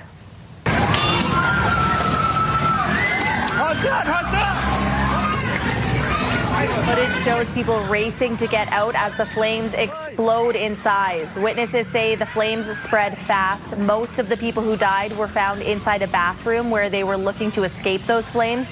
In addition to the deaths, 63 people have been hurt, 22 of them critically. Preliminary investigations suggest the fire could have been caused by an electrical short circuit in an air conditioner, but nothing has been confirmed yet. People in South Carolina are looking back at the legacy and life of Senator Lindsey Graham after his death at age 71. I think he's done a lot for South Carolina. I think he's advocated for the people of South Carolina. He's also had a long history with the Republican Party, being known. I mean, a lot of people here will call him a sellout, I guess. Graham was first elected to the Senate in 2002 after serving in the House of Representatives. He was once a vocal critic of President Donald Trump before turning into one of his most loyal supporters. Graham was known as one of the strongest voices for Ukraine in the president's inner circle. Early findings say it's likely Graham died from an aorta rupture. President Trump has lowered flags to half-mast until July 18th. Canadians exploring outdoors are being warned about the rapid rise of anaplasmosis, the second most common disease spread by ticks, and researchers say it's shown in several provinces. Last year, we did 11 sites and we only found 18 ticks. This year, we did 2 sites and found almost 170 ticks. So that's a huge difference. If you haven't had a tick on you, I can guarantee you that either you or somebody that you know is going to get a tick on you soon, because that's how prevalent they are. Black-legged ticks transmit Lyme disease and anaplasmosis through bites. Symptoms can include fever, weakness, headaches, and gastrointestinal distress. In an article published in the Canadian Medical Association Journal, they say recognizing the disease early and getting treatment can prevent life-threatening complications like myocarditis or acute respiratory distress syndrome. People may be more vulnerable to ticks if they have close contact with deer or pets or haven't used preventative measures like DEET and protective clothing. Doctors in this country are often being asked to write sick notes for employees to be off of work. The requirements have shifted significantly in recent years. While Germany is cracking down, even just one day off now requires a note. CTV's Alison Bamford looks at the rules here and whether they could change. When he's sick, tracking down a doctor's note is the last thing Mark Vogt wants to do. It's a huge hassle. His previous employer required one if he was sick for more than a couple of days. And now I have to find some way to get that letter back to my employer. Meanwhile, I feel terrible. I just want to curl up and die. Germany recently made it even harder for workers there to call in sick. New rules require a doctor's note on the very first day of their illness. I don't think that's fair, and I wouldn't want to do that because it would be hard to make it to the doctor's office if you're so sick that you can't get to work. The German government has previously complained of absenteeism being too high, and officials say this move will improve productivity. Business experts disagree. I think there's a fundamental mistake when we equate time at work with productivity. You can go to work and be entirely unproductive. Here in Canada, laws are going in the other direction, although the rules vary. Manitoba recently passed a bill that prevents employers from asking for sick notes unless employees are absent for more than a week. In Saskatchewan, BC, and Nova Scotia, it's more than 5 days, and in PEI and Ontario, it's 3 days. Alberta doesn't have any restrictions in place. We're all adults, so if I'm phoning in sick, it's because I cannot be at work today, whether it's mental sickness or a cold.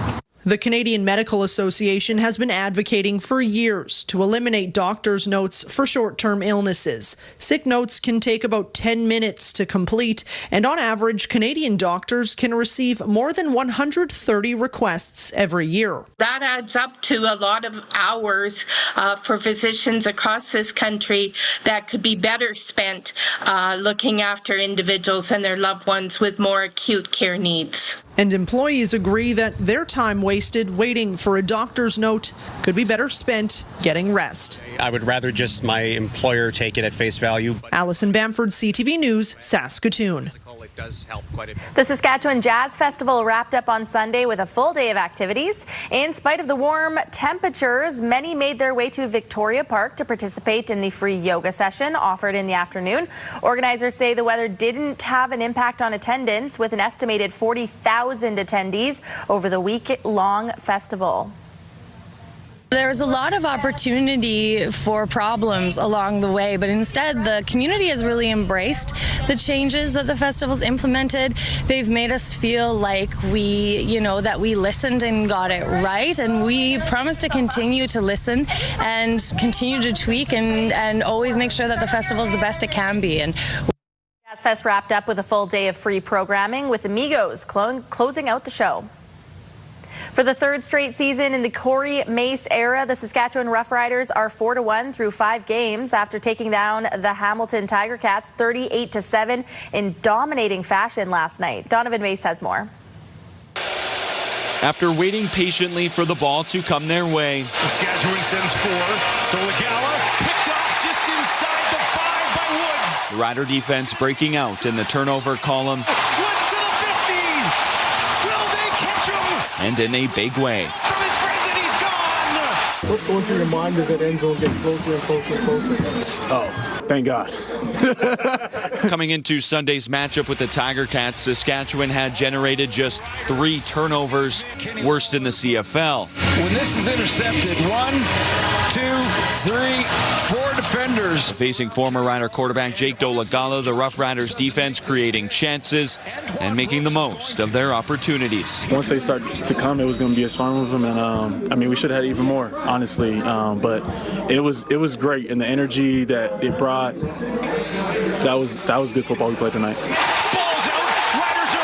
Along with Woods' interception, the Riders forcing 2 fumbles, recovering 1, adding 2 third down stops, a total 4 takeaways. But even more important, scoring 27 of their 38 points off those turnovers. We have to take advantage. Turnovers has been something that, we wanted to improve on over the past 4 games. So just it feels good going into the bye to be able to, put some turnovers together. Keeping the ball in the offense's hands and the pressure off their backs. Our defense created those turnovers and, really set up the scores, with the pick 6 and the fumble down to the 1. So essentially 2 defensive touchdowns. And so it was really complimentary football. It was good stuff. The football god said, all right, we'll start playing in your favor. We've been talking about it. It might not be an interception. We might have to, force the ball out, punch the ball out. Saskatchewan now gets some much-needed rest with a bye in Week 7. When they return, however, back-to-back games against the Edmonton Elks, the team they are tied with atop the West Division await them on the other side. Donovan Mace, CTV News, Regina. Tanel, as we all know, a very hot weekend we're coming out of. Is there any chance of relief today? Well, not a lot of relief. You'll definitely want to continue to layer in that sunscreen because despite the cloud that we see outside right now, we will be experiencing some more sunshine and hot temperatures. Right now, currently in Regina, sitting at about 19 degrees, seeing those wind speeds still quite light at about 6 kilometers per hour. Over in Saskatoon now, 18 degrees is that current temp and 13 kilometer per hour wind speeds. Now let's take a look at our watches and warnings because we still are seeing that heat warning, especially in that Weyburn Estevan area. We are expecting to see this last at least throughout today and even into tomorrow. Now for our futurecast, we can see that cloud cover moving through the province, of course, and a little bit of rain. So this is tomorrow morning at about 10:45 when we'll see just a small bit of precipitation moving through and then one more time again in the evening. For some current temperatures now, Buffalo Narrows and Spiritwood both at 15 degrees. Stony Rapids sitting at 14, Nipawin and Melfort both at 18, Hudson Bay 22. Kindersley and the Battlefords both 15, East End at 17, Yorkton and Weyburn 22, and Estevan 25. Now a look at the highs for today here, seeing lots of sunshine, so again, definitely put on your sunscreen here today. The Battlefords and Prince Albert reaching the high of 24 degrees. Swift Current 28, Moose Jaw at 27, Weyburn sitting at 31, Estevan 32, and Yorkton 27. Now for our 5-day forecast right here in Regina, seeing that sun coming out quite a bit today. 28 for our high, reaching 16 tonight for the low. Again, keeping that sun sticking around tomorrow as well, 28 degrees for the high. And on Wednesday, we will be seeing some of that rain begin, especially later on into the morning and the afternoon. 24 for our high, and Thursday bringing us to 26, 27 on Friday with lots of sunshine. Now over to Saskatoon, 24 today for that high, 14 tonight for the low. Seeing that cloud cover gathering a little bit earlier into the week for Saskatoon. Tomorrow reaching about 27, Wednesday bringing us to about 26. Now a little bit more sunshine on Thursday and a beautiful 25 degrees. However, on Friday that rain is rolling through. We will be seeing that into the afternoon. 27 for our high on Friday and 17 Friday night for our low.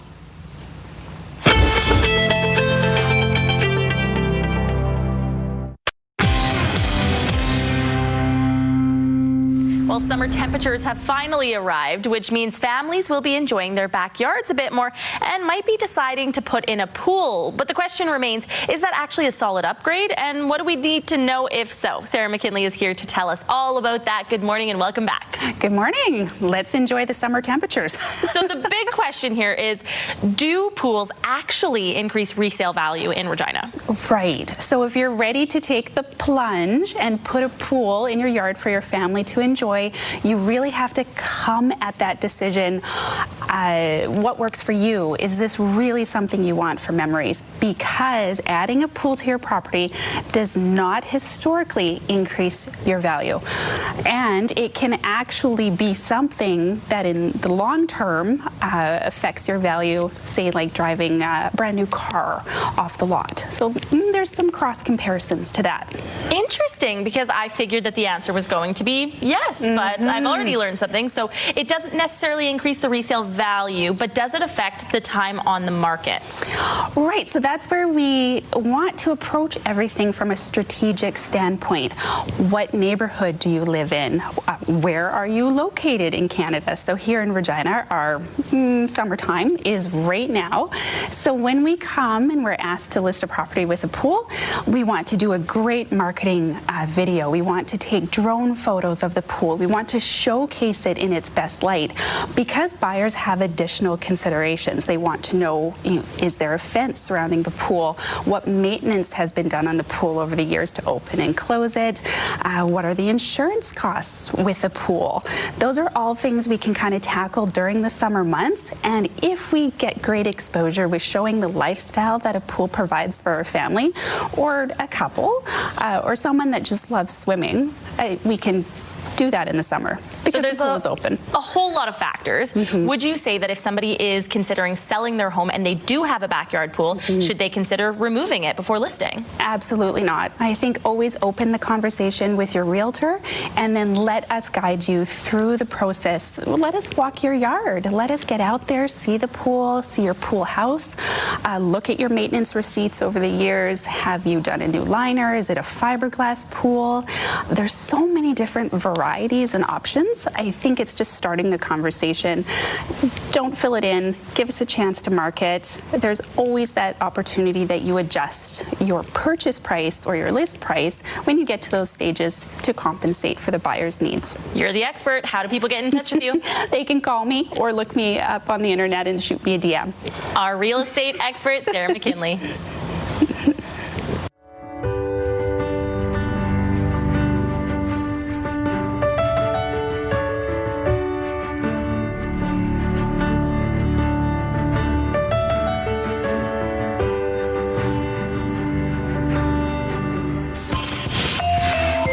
Here's what's happening in our community. A community market is on July 17th at 701 Park Avenue in Esterhazy. Email reneeanderson76@gmail.com. A classic car show is on July 17th at 5 p.m. at the Southland Mall. Email FridayNightsClassic@hotmail.com. The Harmony United Church Blueberry Sale is on July 18th at 9 a.m. at 3913 Hillsdale Street. You can visit harmonyuc.ca for more info. And the 93rd Moose Mountain Pro Rodeo is on July 18th and 19th in the town of Kennedy. Call 306-736-8967. Submit your event to our community by visiting our website, ctvregina.ca, and click Community Calendar or scan the QR code on your screen.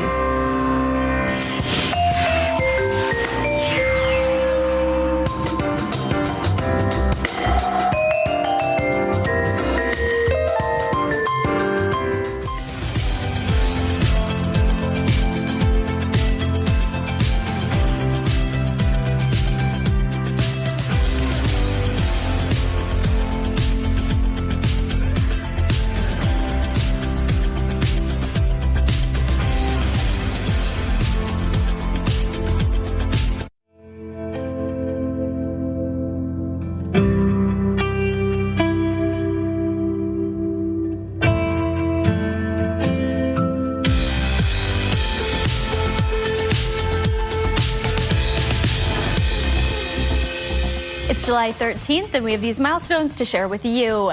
Happy belated birthday to Chloe. Lots of love from Amer and Mervyn. Happy belated 8th birthday to Everett. Your family loves you and hopes you have a great day. Happy belated birthday to this special mom. This is coming from your daughters who love you so much. And Patrice is turning 15 today. Happy birthday to you. Love your family. Today is also Greg's 50th birthday. Your family loves you and hopes your day is extra special. Milestones, brought to you by Harbor Landing Village, an award-winning senior care and living community in Regina. If you have a milestone coming up, send us an email at yourmorningsaskatchewan@ctv.ca, or you can scan that QR code on your screen. Please make sure to send them at least one day in advance. All right, Chase, over to you in the Pure Country newsroom. What was your favorite part of Country Thunder? Oh my goodness, there were so many. We got to meet some great artists too. I keep on saying that I got to live pretty much every female listener's dream out there. Riley Green was interviewing him, and it was a dim lit room with candlelight and a couch that was maybe the size of this. So the two of us were just smushed together. So eat your heart out, ladies. But that was a really good time. But all those interviews you can check out on our socials. And now we're looking to the next event. We want to hook you up with some Queen City X tickets here today. So it is all about the Carnival Games. And the game that I'll be playing with you after 8 o'clock is I'm going to try to guess your grad year. I'm going to ask you 3 questions. Who your first crush was, what your first car was, and what your first concert was. And with that information, I will try to guess your grad year, and then we'll hand over some tickets to the Queen City X. What year do you think I graduated high school? I need to know those 3 things. First crush. First crush? A boy I kissed in preschool. His name was... I meant celebrity crush, but... His name was Quinn. Celebrity... All right, Quinn. Celebrity crush? I don't know. I'm put on the spot. What's the next one? First car. First car was a hand-me-down from my grandpa. It was an old Ford Explorer. Okay, and then first concert that you went to? It was the Chicks, actually. It was the Chicks, yeah. Okay, the fact that they were the Chicks at the time, or maybe you're switching it up there. I'm being correct. Technically, back then, they were the Dixie Chicks. Okay, I am going to say 2017. Ooh, okay, you think I'm younger than I am. I graduated 2015, so you were close. You know what? If I'm within, 10, I'm counting that as a win for myself. So. All right, so you have a practice run. You should be good to go for all the next ones. Thanks, Chase. Ready to go, and a shout out to Quinn out there again. Yeah.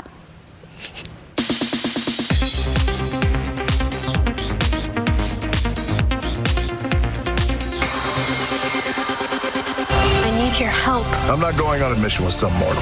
It was a big weekend for family films at the box office. Moana made $43 million in ticket sales this weekend, below what analysts had forecast for the film's debut. The live-action remake of the family film comes just 10 years after the original animated version debuted, and just 2 years after Moana 2 hit theaters.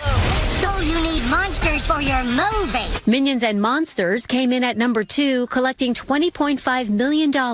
And Toy Story 5 raked in $18.5 million, enough for 3rd place at the box office. Moana and Toy Story 5 are Disney films. Disney is the parent company of ABC News. I believe music can change the world. Meanwhile, the Michael Jackson biopic Michael has now officially grossed more than $1 billion at the global box office. It marks the first biopic to ever pass that milestone. And finally, happy 84th birthday to Harrison Ford. That's what's happening in Hollywood. Allison Cossack, ABC News, New York.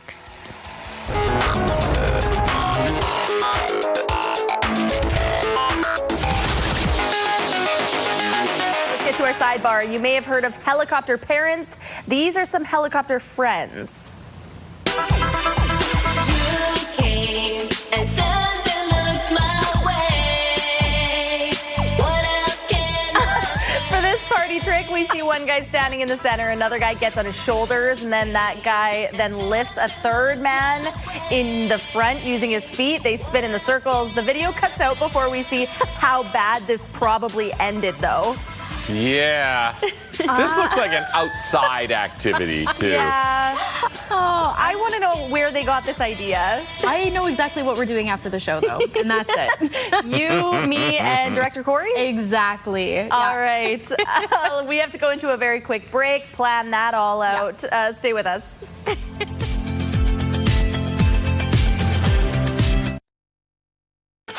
It's Monday, July 13th.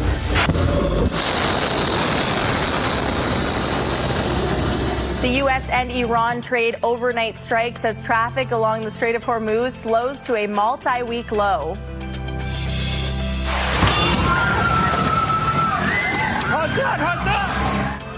Dramatic images this morning of a deadly fire in Thailand that's killed at least 27 people.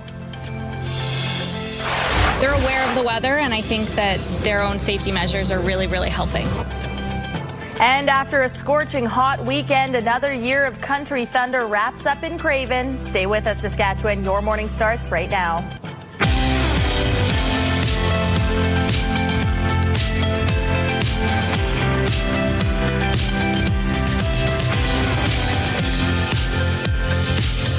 Welcome to Your Morning Saskatchewan. I'm Kayleen Sawatsky. And I'm Janelle Lefay. Thank you for being back with us. I think Daryl is probably watching from home right now as he's recovering from all of that sun that he got over the weekend, which, as he should, I hope everybody stayed safe this weekend. Yes. But probably watching, and we've just been giggling all morning. It's been a very silly morning for us, hasn't it? Yeah. What's going on in the Weather Center? More hot weather. So if you were hoping for some relief, we won't be seeing that quite yet. A little bit of cloud cover and some rain is coming. But as for right now, hot temperatures on the way once more. So we have to enjoy the sunshine while we have it. That's right. We'll get over to you in the Weather Center in just a few minutes. We will now turn to those headlines. The U.S. and Iran are engaged in the largest scale attack since they agreed to a ceasefire in April, as fighting over the Strait of Hormuz continues.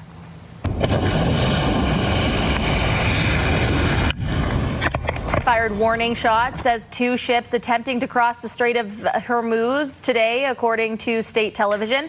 Tehran says it would stop complying with that framework agreement to halt the fighting if the U.S. failed to meet its commitments.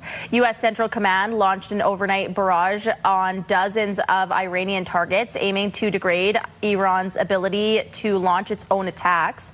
Iran responded with strikes on Bahrain, Jordan, Kuwait, and Oman, but officials in Tehran say they're continuing talks with mediators from Qatar, Pakistan, and Oman to prevent further escalation. Heavy rainfall has triggered flooding across southwestern Manitoba, and some experts say this could be the start of a new trend. Unless we curtail our emissions as a species very, very quickly, we're looking forward to much more severe, believe it or not, events in the future, more frequent, more severe, and longer lasting. Scientists say Manitoba's recent storms fit a pattern that researchers have warned about for decades. They say temperatures are rising and the atmosphere is holding on to more moisture, creating conditions for heavier rainfalls and more intense extreme weather. Data from Environment and Climate Change Canada shows almost 270 millimeters of rain fell in Swan River in western Manitoba in June, an amount that town hasn't seen in 100 years. Forecasters say the threat of severe weather in the area is not over yet, with the possibility of those conditions persisting for the next few weeks.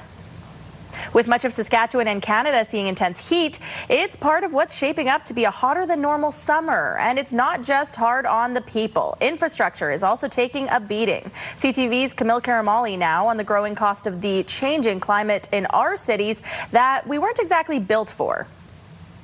The hotter than normal temperatures across the country so far this summer, hitting not just Canadians, it's hot, but the cities we live in. The extreme heat can make train tracks expand and bend, so the Greater Toronto Area's transit system is intentionally slowing down its service. I would think that the safety has to come first. And a portion of a major Ontario highway east of Windsor shut down last week after the heat caused the pavement to buckle for the second year in a row. It starts out as a speed bump and then it becomes a very impactful situation for traffic. And this is just the beginning, say climate experts, with global warming's impacts on cities only expected to get worse. The way that we've built our cities is based on a past climate. a climate that's been changing quite rapidly, especially over the last few years. The Canadian Climate Institute says governments will likely have to pay an average of $15 billion per year in repair costs related to climate change over the next few decades. But if they get ahead and proactively climate-proof cities, that would cost over $4 billion, resulting in billions in savings. We also need to start investing in making new infrastructure, or when we go in and maintain infrastructure, to take the opportunity to make it more resilient. A top priority now for climate experts is gradually replacing Canadian roads. So instead of this, using heat-resistant asphalt. Heat-related failure, whether it's dramatic and shutting down roads completely or just leading to more construction delays, is going to slow down our entire economy. With so much on the line and the pressure literally heating up, these Canadians hoping something changes before these incidents turn deadly. Kamal Karamali, CTV News, Toronto.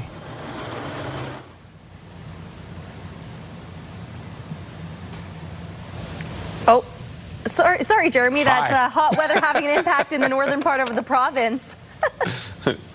Yes, Kayleen. We had a weekend of watches and warnings, and that did lead to some pretty significant weather right across Saskatchewan. Hallie Mandrick rounds it up. A series of storms made their way through Saskatchewan. The extreme weather began Friday and continued throughout the weekend, with many taking to social media to share images and the impact. Environment Canada issued 15 severe thunderstorm warnings and 6 tornado warnings between Saturday evening and Sunday morning. In the Lloydminster area, one tornado touched down shortly before 6 p.m. on Saturday. In the same evening, the Northern Tornado Project also confirmed a pair of tornadoes occurred within a single storm near Glaslyn, adding that no damage had been reported in the area. The same cannot be said for the town of Canistino, where the team at Ag World Equipment shared images of extensive damage to the dealership, including a collapsed roof, torn exterior walls, and debris scattered across the property. The Canistino Fire Department shared that due to several fallen trees, multiple power lines were damaged in the storm. After an extensive outage, power was restored to the community by Sunday afternoon. Hallie Mandrick, CTV News, Saskatoon. One person is dead and another is in hospital after a collision on Highway 40 near Battleford over the weekend. It was shortly after 5 p.m. Saturday. Battleford's RCMP responding to a collision involving 2 motorcycles. One rider, a 62-year-old man, declared dead on the way to the hospital. The other was transported to hospital with non-life-threatening injuries. The motorcycles did not have any passengers. RCMP continued to investigate. Okay, Kayleen, the Snowbirds, they had their final show on the weekend. That's right, Jeremy. We had their final public showing over the weekend. Sorry, we're at the wrong place in the prompter here. Actually, we're going to talk about earlier this year, a University of Regina investigation reversed its decision to not hire its former interim women's basketball head coach on a full-term basis. Now, the man who originally was set to get the position is taking the university to court. Donovan Mace has the details.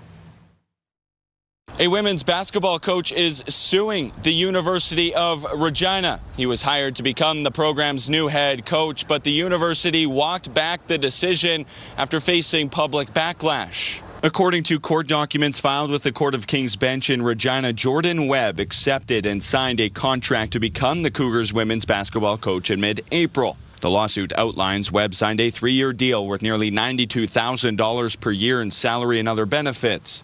Webb had previously served as the women's basketball assistant coach with Simon Fraser University from 2019 through last season, being initially selected for the position over former interim head coach Michaela Kleisinger, a decision which sparked criticism from advocates, leading to an internal investigation by the university into its hiring process.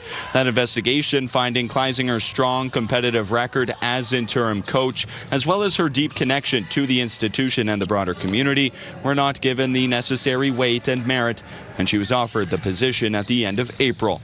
Webb's lawsuit claims for reasons which were entirely political, personal, and or gender related, the University of Regina decided to breach the subject contract by terminating Webb and hiring another person for the underlying role, adding the university's course of conduct has been callous, reprehensible, and in bad faith. CTV News reached out to the university regarding the claims on Friday, but the U of R declining a response, saying it would be inappropriate to comment on the pending legal matter. Now, the University of Victoria recently announcing Webb's hiring as he joins the Vikes women's basketball program as lead assistant coach.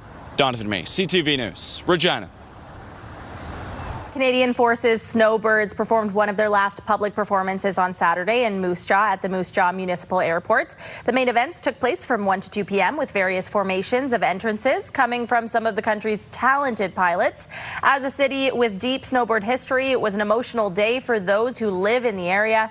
On May 19th, the federal government announced the Snowbirds will be temporarily grounded after the 2026 season until the team's aging Tudor jets are replaced. I would say that the Snowbirds are a symbol of Canada. They are a national symbol just as much as any of the other ones are. They're easily recognizable here at home and around the world. There's lots of memories tied to them. We've heard tons of stories from people from growing up to now. As soon as they hear that sound, they look up, they see them. They're inspiring, and they teach about teamwork and commitment, and it's such a strong symbol with so many different meanings to so many different people. The event also saw the Canadian Armed Forces Skyhawks parachute team defending from the sky. Saturday's event was the 2,889th show in the Snowbirds' 55-year history. Well, you may have heard of the Amazing Race, but those in Saskatoon had the opportunity to participate in a unique version of that challenge over the weekend. The Adapted Race is a competition for all ages and all abilities. 9 pavilions were set up at Gather Local Market, designed to be inclusive for people living with physical disabilities. Participants competed in a timed circuit of cerebral and physical tasks with prizes for the top 3 teams. There's not always the most amount of things to do if you're disabled. Finding accessible recreational activities can be harder. So the more that we have, I think the more it'll grow, because if you create one event, then people might get an idea and something could spin off from that. Organizers added that they hope to make the Adapted Race an annual tradition in Saskatoon. Sunday was the last day of Country Thunder Saskatchewan Music Festival for this year. Digital manager Megan Benoit says she's been very impressed by the fans' preparation for that festival, especially with that heat wave over the weekend. According to Benoit, there have been some minor medical situations that have required attention from on-site medical teams, but they have not had any major situations this year, and it's a pleasant surprise for such a hot weekend.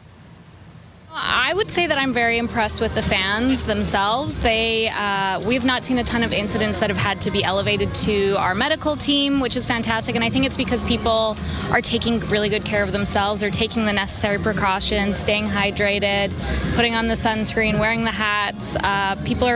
They're aware of the weather, and I think that their own safety measures are really, really helping. Final attendance hasn't been officially recorded just yet, but as of Sunday afternoon, Benoit said the festival had received over 20,000 attendees. All right, so we know it was a hot weekend, but what are we seeing today and going forward this week? Well, some more hot weather. We're seeing those temperatures continue to rise. Let's take a look right now at our morning view, which is brought to you by Stars Lottery, your ticket funds life-saving care across Saskatchewan. Currently at 21 here in Regina, so still seeing that temperature rise quite quickly here this morning. 17 km/h wind speeds. And 19 in Saskatoon with 15 km/h wind. Now we're still seeing for watches and warnings rather. The heat warning, especially in that Weyburn-Estevan area. Now we are expecting to see this carry through into today, potentially even into tomorrow as well. So something to be very mindful of. Make sure you're putting on your sunscreen and drinking lots of water. For our future cast, we can see those clouds moving through the province along with a little bit of rain. This is tomorrow morning around 11:15 when we'll see that first small round coming through. Then later on into the night around 9:30, we will be seeing some rain returning. Not a significant amount, but some precipitation is on the way. Now for current temperatures throughout the province, Buffalo Narrows is at 16 degrees, Stony Rapids at 14, Spiritwood sitting at 17, Melfort at 19 along with Nipawin, Hudson Bay 22 degrees, the Battlefords and Kittersley both at 16, East End 20, Weyburn 24 and Estevan 27. Now for some highs here today, seeing even more sunshine than what we saw earlier this morning. The Battlefords will be reaching their high of 24 degrees, Prince Albert 25, Swift Current 28 along with Moose Jaw, Weyburn 32 along with Estevan and Yorkton 27. Now for a 7-day forecast, this is what we're looking at for the rest of the week and of course into the weekend as well. Today in Regina reaching that high of 28 degrees, 16 tonight for the low. Tomorrow still some sunshine in the sky with 28, and on Wednesday that rain will be around. We're hitting 24 for the high, and that precipitation is expected to start later into the morning and into the afternoon. Now for Thursday and Friday, seeing that sun return, 26 on Thursday, Friday bringing us to 27, and a rainier weekend ahead of us, but still seeing these beautiful temperatures. Saturday bringing us to 27 and 28 on Sunday. Over to Saskatoon, 24 today for that high, 14 tonight as the low. Now tomorrow starting to see some of those clouds begin to gather, 27. Wednesday mainly cloudy skies with 26, and Thursday seeing a little bit more sunshine returning with 25. Friday we are wrapping up the week with 27 degrees for our high, 17 as the low Friday night, and a little bit of rain in the afternoon.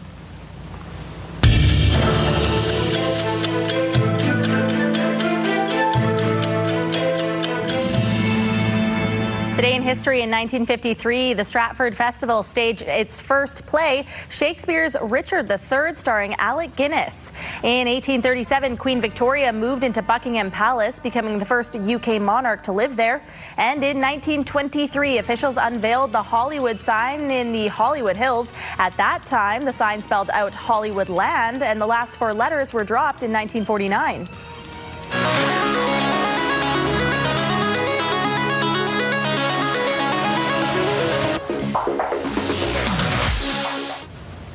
In case you missed it, it's now been 10 years since Pokemon Go players started their quest to catch them all. We encourage connection and adventure in the game. The game doesn't work. We don't design it for you to sit on your couch and play alone. And the anniversary was marked in Times Square. Pokemon Go came out in 2016. Quickly, it became one of the biggest mobile games in history. Of course, it uses augmented reality and allows players to find and catch Pokemon in real-life locations. Game's been downloaded more than 1 billion times, and millions of players still log on every single day. Amazing. Did you guys ever play? Yes. Yeah, this was an era. I was into it for a while, yeah. Almost everybody was, even non-gamers. Like, it was a thing. I recently saw an online post that said, I just want one summer that feels like that summer that Pokemon Go was released. Yes. Everybody was outside and connecting with each other and walking, getting exercise, fresh air. It was a beautiful summer. So fun. Those were the days.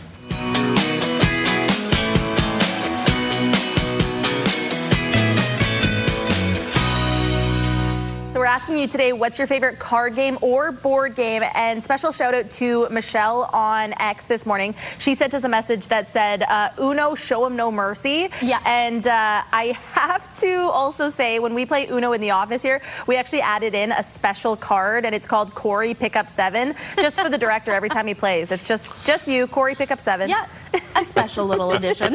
I'm surprised he still plays with us. Yeah. What is the Saskatchewan public saying? Well, we got 3 more answers coming in. Lori says, I love Uno. It's fun with kids at school. And I do remember that very vividly growing up. We would play Uno at school. So this is a great one.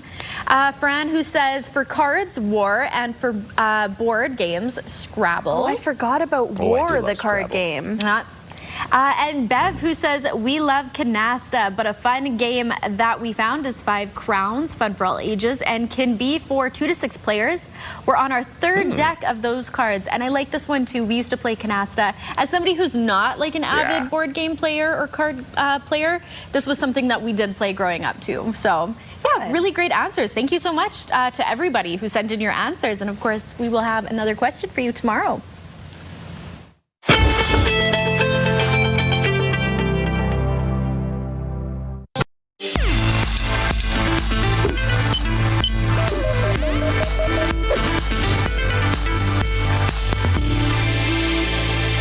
A new kind kind of robot is scrubbing in. For the first time, surgeons at UC San Diego have operated through humanoid robots, removing gallbladders and 2 procedures on pigs, a key step before any human trials. As a proof of concept, it absolutely worked. The robot is 5 feet tall, with a head and arms, and kind of looks like a human. And it has a nickname. The robot nickname is Sergi, and I think maybe you can understand why the name Sergi. Sergi is not like the robotic systems already in operating rooms, machines that require a lot of space. Sergi fits anywhere a person can, and that's the point. The space constraints didn't exist like in traditional robotic surgery. It was a human-type bedside assistant, so it just fit into the space that we're traditionally used to being in for laparoscopic surgery.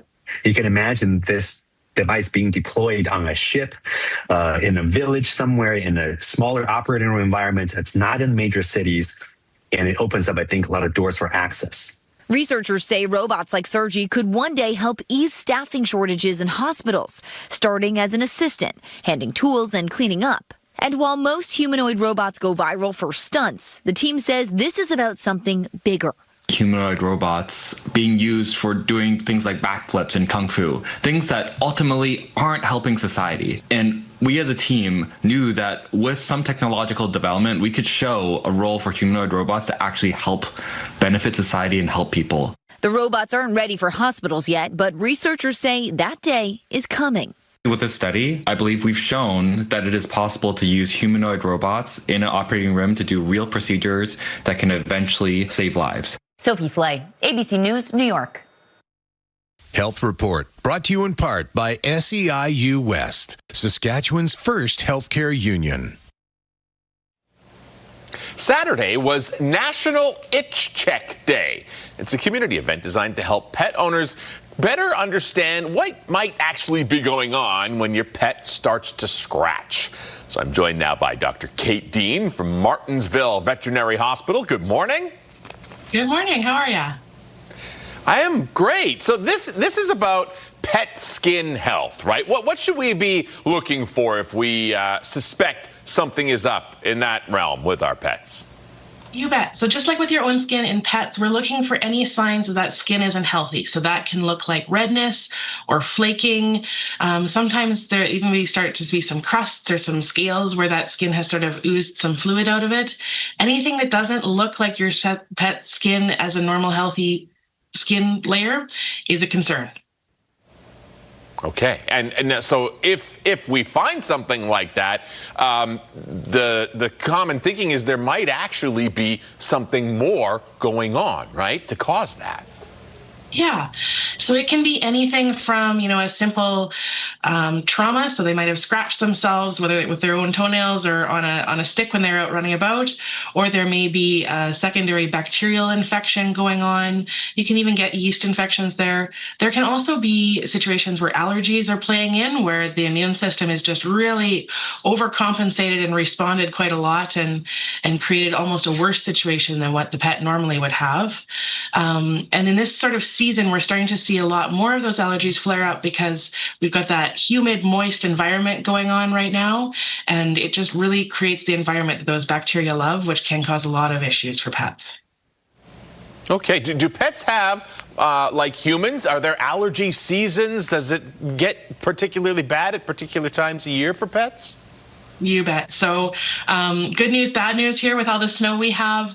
Winter is often sort of a time off season for our allergy pets where there isn't a lot of grass and tree pollen blowing around, and they're relatively asymptomatic sometimes. But as that snow starts to melt, we start to get snow molds, grass, and pollen blowing around, and we start to see more flare-ups. There are some pets that have food allergies that unfortunately can, need management all year round as well. But our goal here in the veterinary industry is just to make sure that we can manage those flare-ups and keep pets comfortable all year.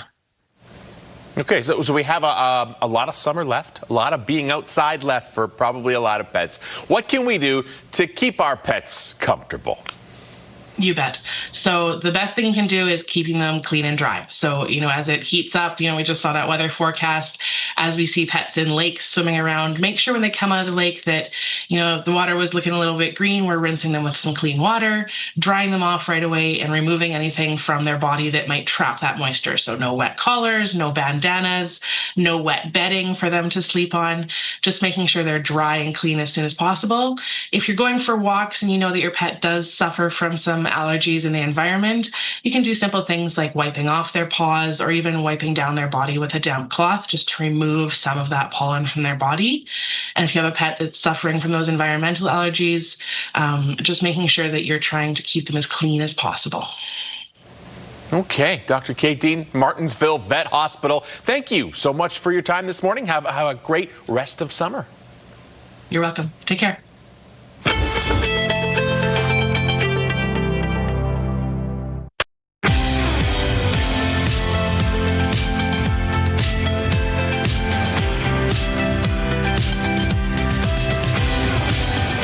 Welcome back to your morning, Saskatchewan. It is 8:30, and here's your news.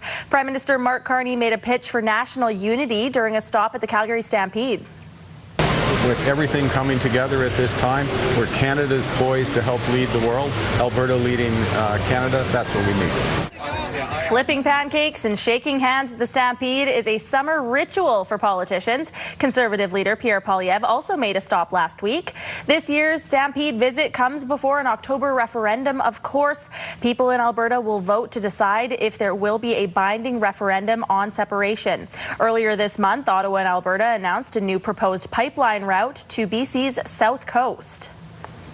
And it was a violent weekend in Toronto with 3 separate shootings, including one that killed 2 people and sent thousands of people running for cover at a busy street festival.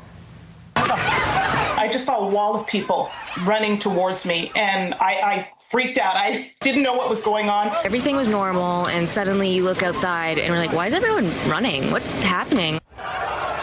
Toronto police say about 13,000 people were attending the Salsa on St. Clair festival when shots rang out. 1 man was killed at the scene. Another died in hospital. 4 more were sent to hospital with serious gunshot wounds. 2 firearms have been recovered, but no arrests have been made yet. Salsa on St. Clair is a long-running festival celebrating Latin music, food, and culture. The final day of the event was canceled. The incident is now raising concerns over security and crowd control at large events. At least 27 people are dead this morning after a fire ripped through a bar in Bangkok.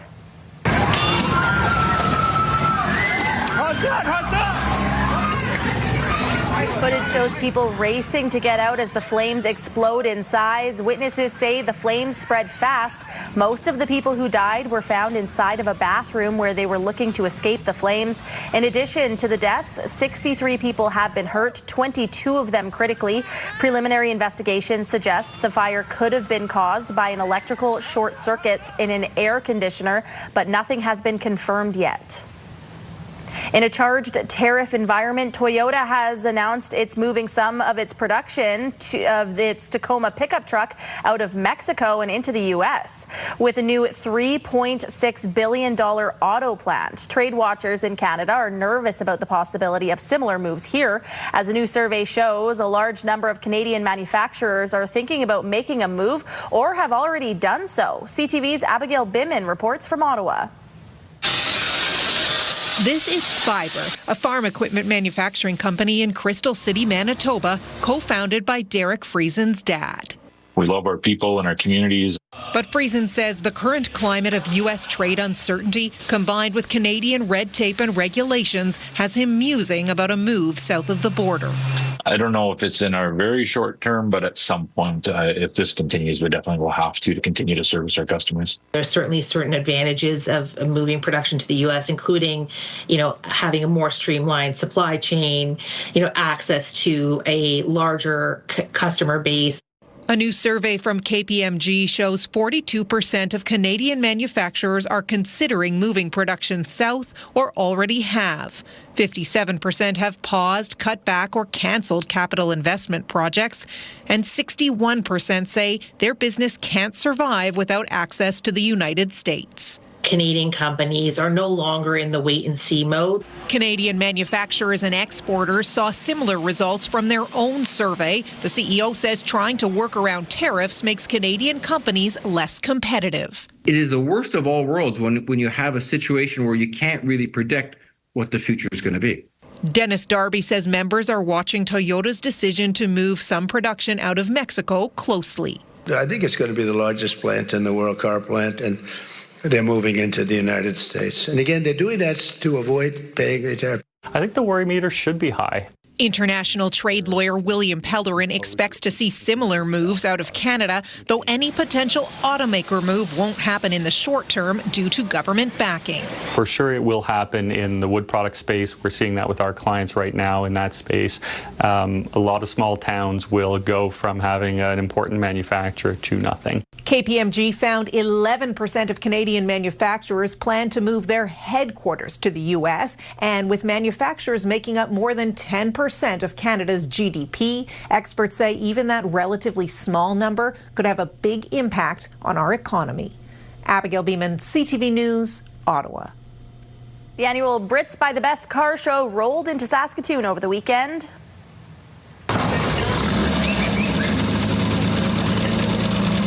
Around 80 classic British cars were on display in front of the Bessborough Hotel on Sunday. This year featured the story of historic Austin Morris and Austin Healey Marquez, also known as the Mini Models, a feature that attracted car lovers of all ages.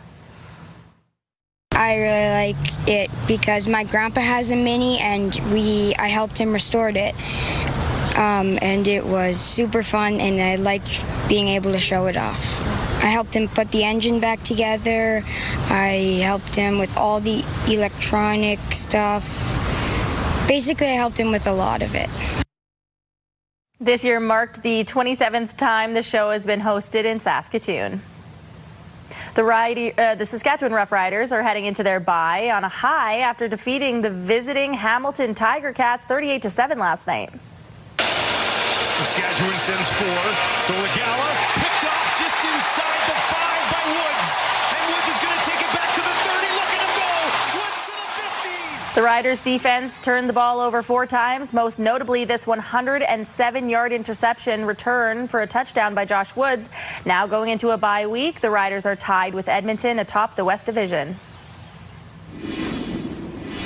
All right, Janelle, we're talking about the weather. It was a hot weekend, and it doesn't seem like we're getting much relief today. Not today, at least. We will see that sun out, and those temperatures still quite high here today. Looking at this current temperature in Regina, 21 degrees. Seeing more of that sunshine and about 17 km/h winds. Over in Saskatoon now, 19 degrees. Seeing that wind at 15 km/h. A little bit of cloud cover, but again, seeing those mainly sunny skies here today. Now for watches and warnings, we are still seeing that heat warning in that Weyburn-Estevan area. We will be seeing that continue on throughout today and tomorrow potentially as well. For our futurecast, we're seeing those clouds moving through. Now, we've talked about it all morning, a little bit of rain as we can see here early into the morning and then later into tomorrow night as well. We aren't expecting a significant amount, but some precipitation is of course on the way. For current temperatures now, Buffalo Narrows and Stony Rapids both sitting at 16 degrees. Spiritwood 17, Melfort at 19, along with Nipawin, Hudson Bay 22 degrees. Kindersley and the Battlefords both at 16, Swift Current 19, East End 20, Weyburn 24, Yorkton 23, and Estevan 27. Now for some highs here today, seeing even more sunshine as the morning goes on. The Battlefords will be reaching that high of about 24 degrees, Swift Current at 28, along with Moose Jaw.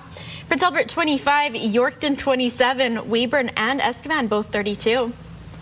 Now for our 5-day forecast right here in Regina today, reaching that high of about 28 degrees, 16 tonight for the low. Seeing lots of that sunshine coming in today and tomorrow. Now Wednesday, some precipitation on the way. 24 degrees for our high. Thursday and Friday, lots more sunshine.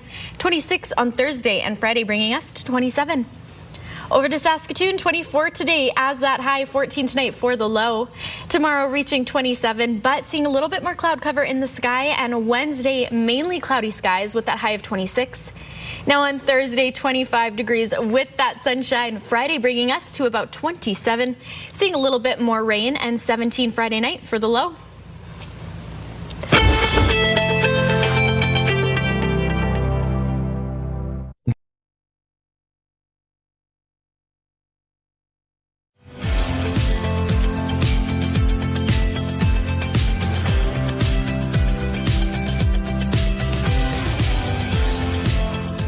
Duns grew up in Kindersley in Saskatchewan, and right now he's cycling across the country to raise funds for Alzheimer's research.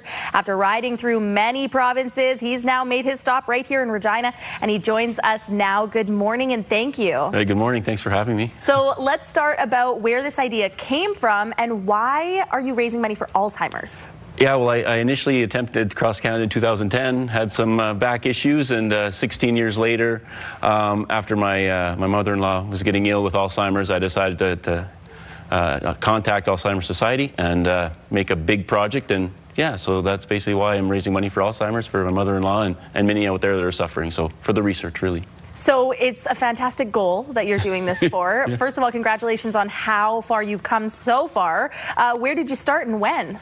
I started May 16 in Quebec City, and so when I left and did the Gaspésian Peninsula, and then I did the Maritimes, all except for Newfoundland.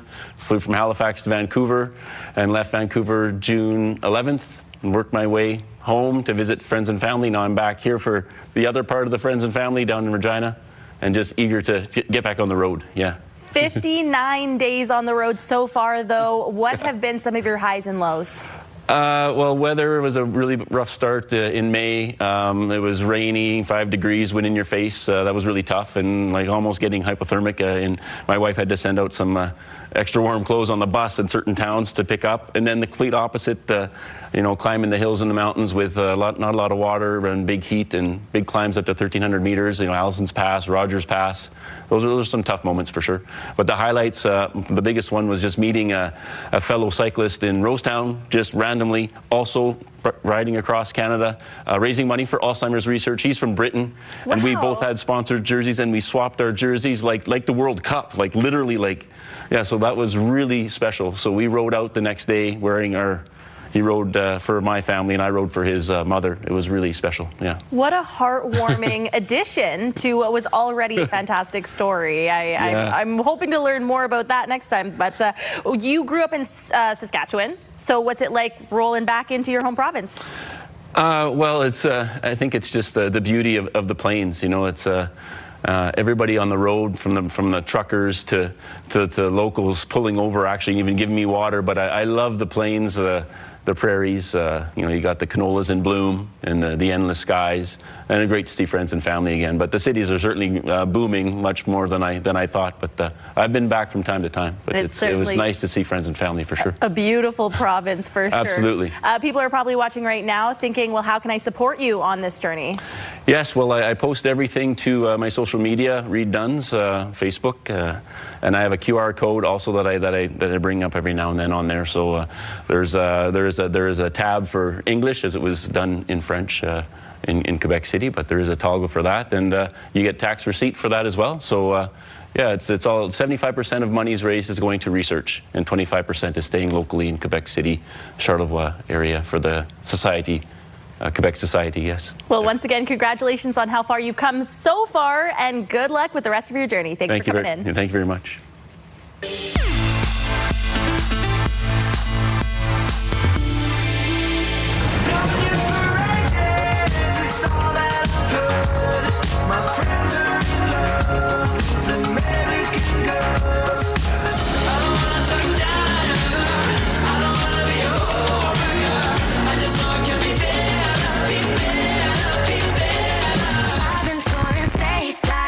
My Swedish boy over FaceTime. Oh no, opening up will make me a headline. Boots, that's my ego boost. Schedule ain't been loose for a minute. Yeah, I'm that girl I've been in. Ha, ha, ha, ha.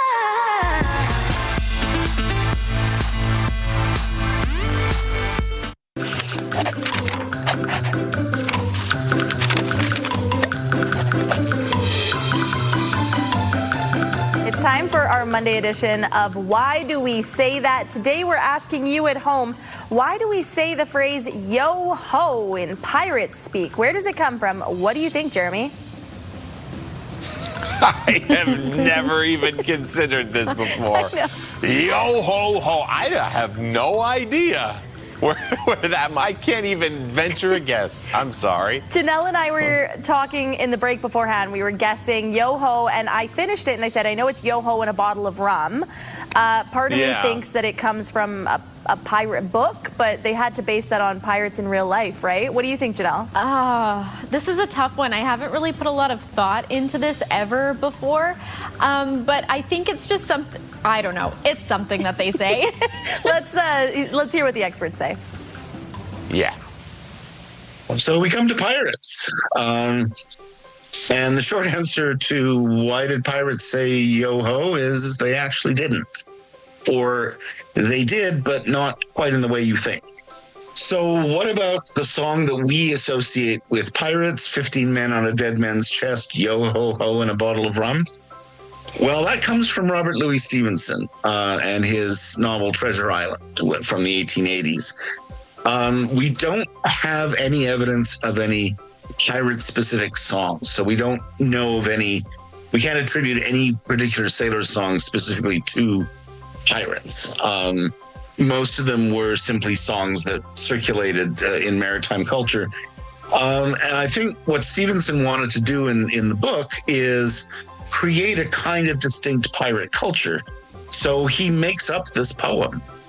And it became kind of authenticated as a real pirate song, even though it was simply invented for the novel.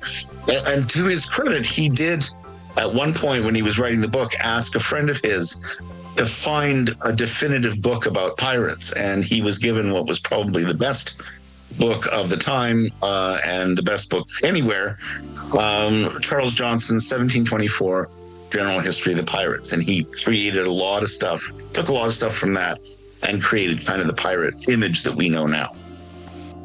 There you have it. Why did they say it? They didn't. Now we know.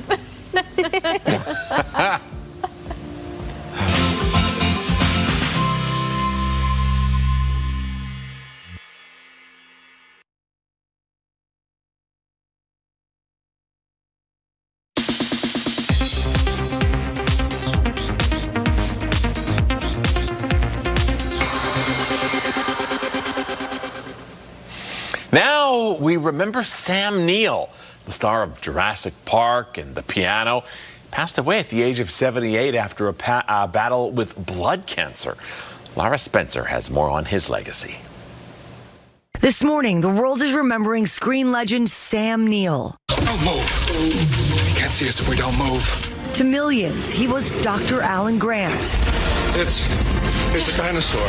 The reluctant hero of Steven Spielberg's Jurassic Park, propelling him to superstardom, which he talked about right here on Good Morning America in 1993. It's kind of a monster, isn't it? People seem to be very nice to me. That's kind of good. And people come and make dinosaur noises to me when I'm standing in the checkout line. But his life and career stretched far beyond that franchise. Known for his unmistakable voice and remarkable range, Neill built a career defined by memorable performances and enduring grace. Born in Northern Ireland and raised in New Zealand, Neill's career spanned more than 50 years. He found his breakout role in the 1977 film Sleeping Dogs, but it wasn't until the 1990s when he became known worldwide. Actually, I think I will need 2 wives. Oh, at least. Starring alongside Sean Connery in The Hunt for Red October. This is the most beautiful thing I ever saw. Before landing the role that would define his career, reprising that role in Jurassic Park 3 and Jurassic World Dominion, while a whole new generation discovered him on the small screen in Peaky Blinders. You made your point. Good night, Mr. Shelby. In 2023, he revealed he'd been treated for blood cancer, writing, "I'm not afraid to die, but it would annoy me." Just earlier this year, Neill revealed he was cancer-free after undergoing groundbreaking treatment following a years-long battle. I was at a loss, and it looked like I was on the way out, and there is no cancer in my body. Overnight, his family posting a statement saying, Sam was surrounded by family and passed with the dignity that has characterized his whole life. The loss was sudden and unexpected, but blessed by the fact that Sam remained cancer-free. Sir Sam Neill was 78 years old.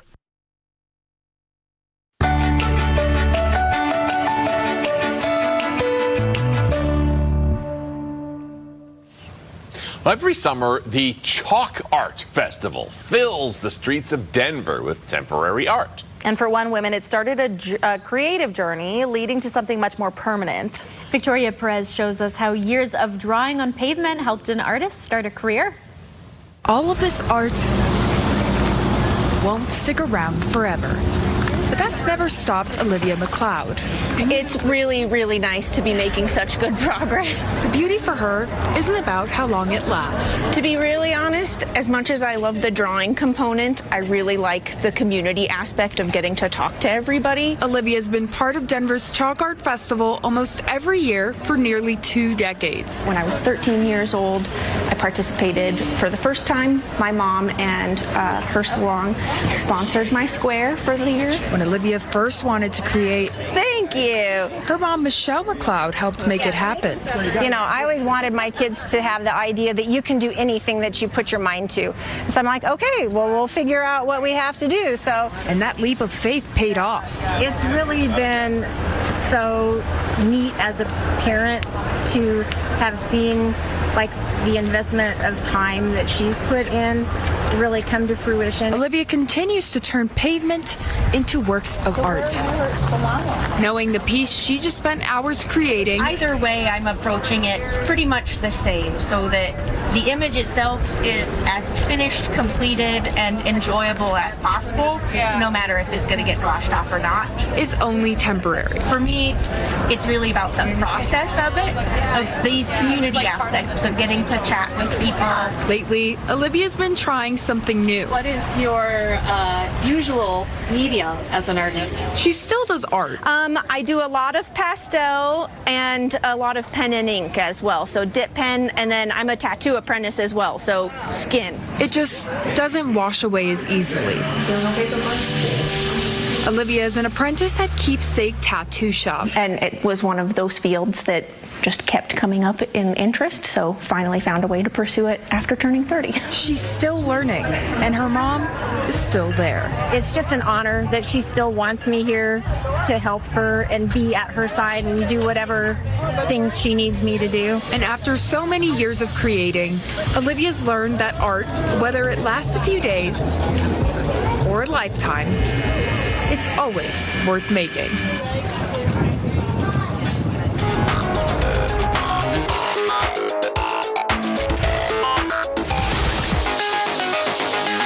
Let's get into our sidebar. There are several things that can interrupt your golf game, but you wouldn't expect this. He's coming right at us. Video captured from a golf cart shows a suspect leading police on a chase right through an Ohio golf course. Officers say it lasted about 10 minutes. The driver of the van, who had been accused of attempted murder, had been on the run for hours. The chase came to an end when the van plowed into a patrol vehicle. The driver was eventually taken into custody. Wow. Holy.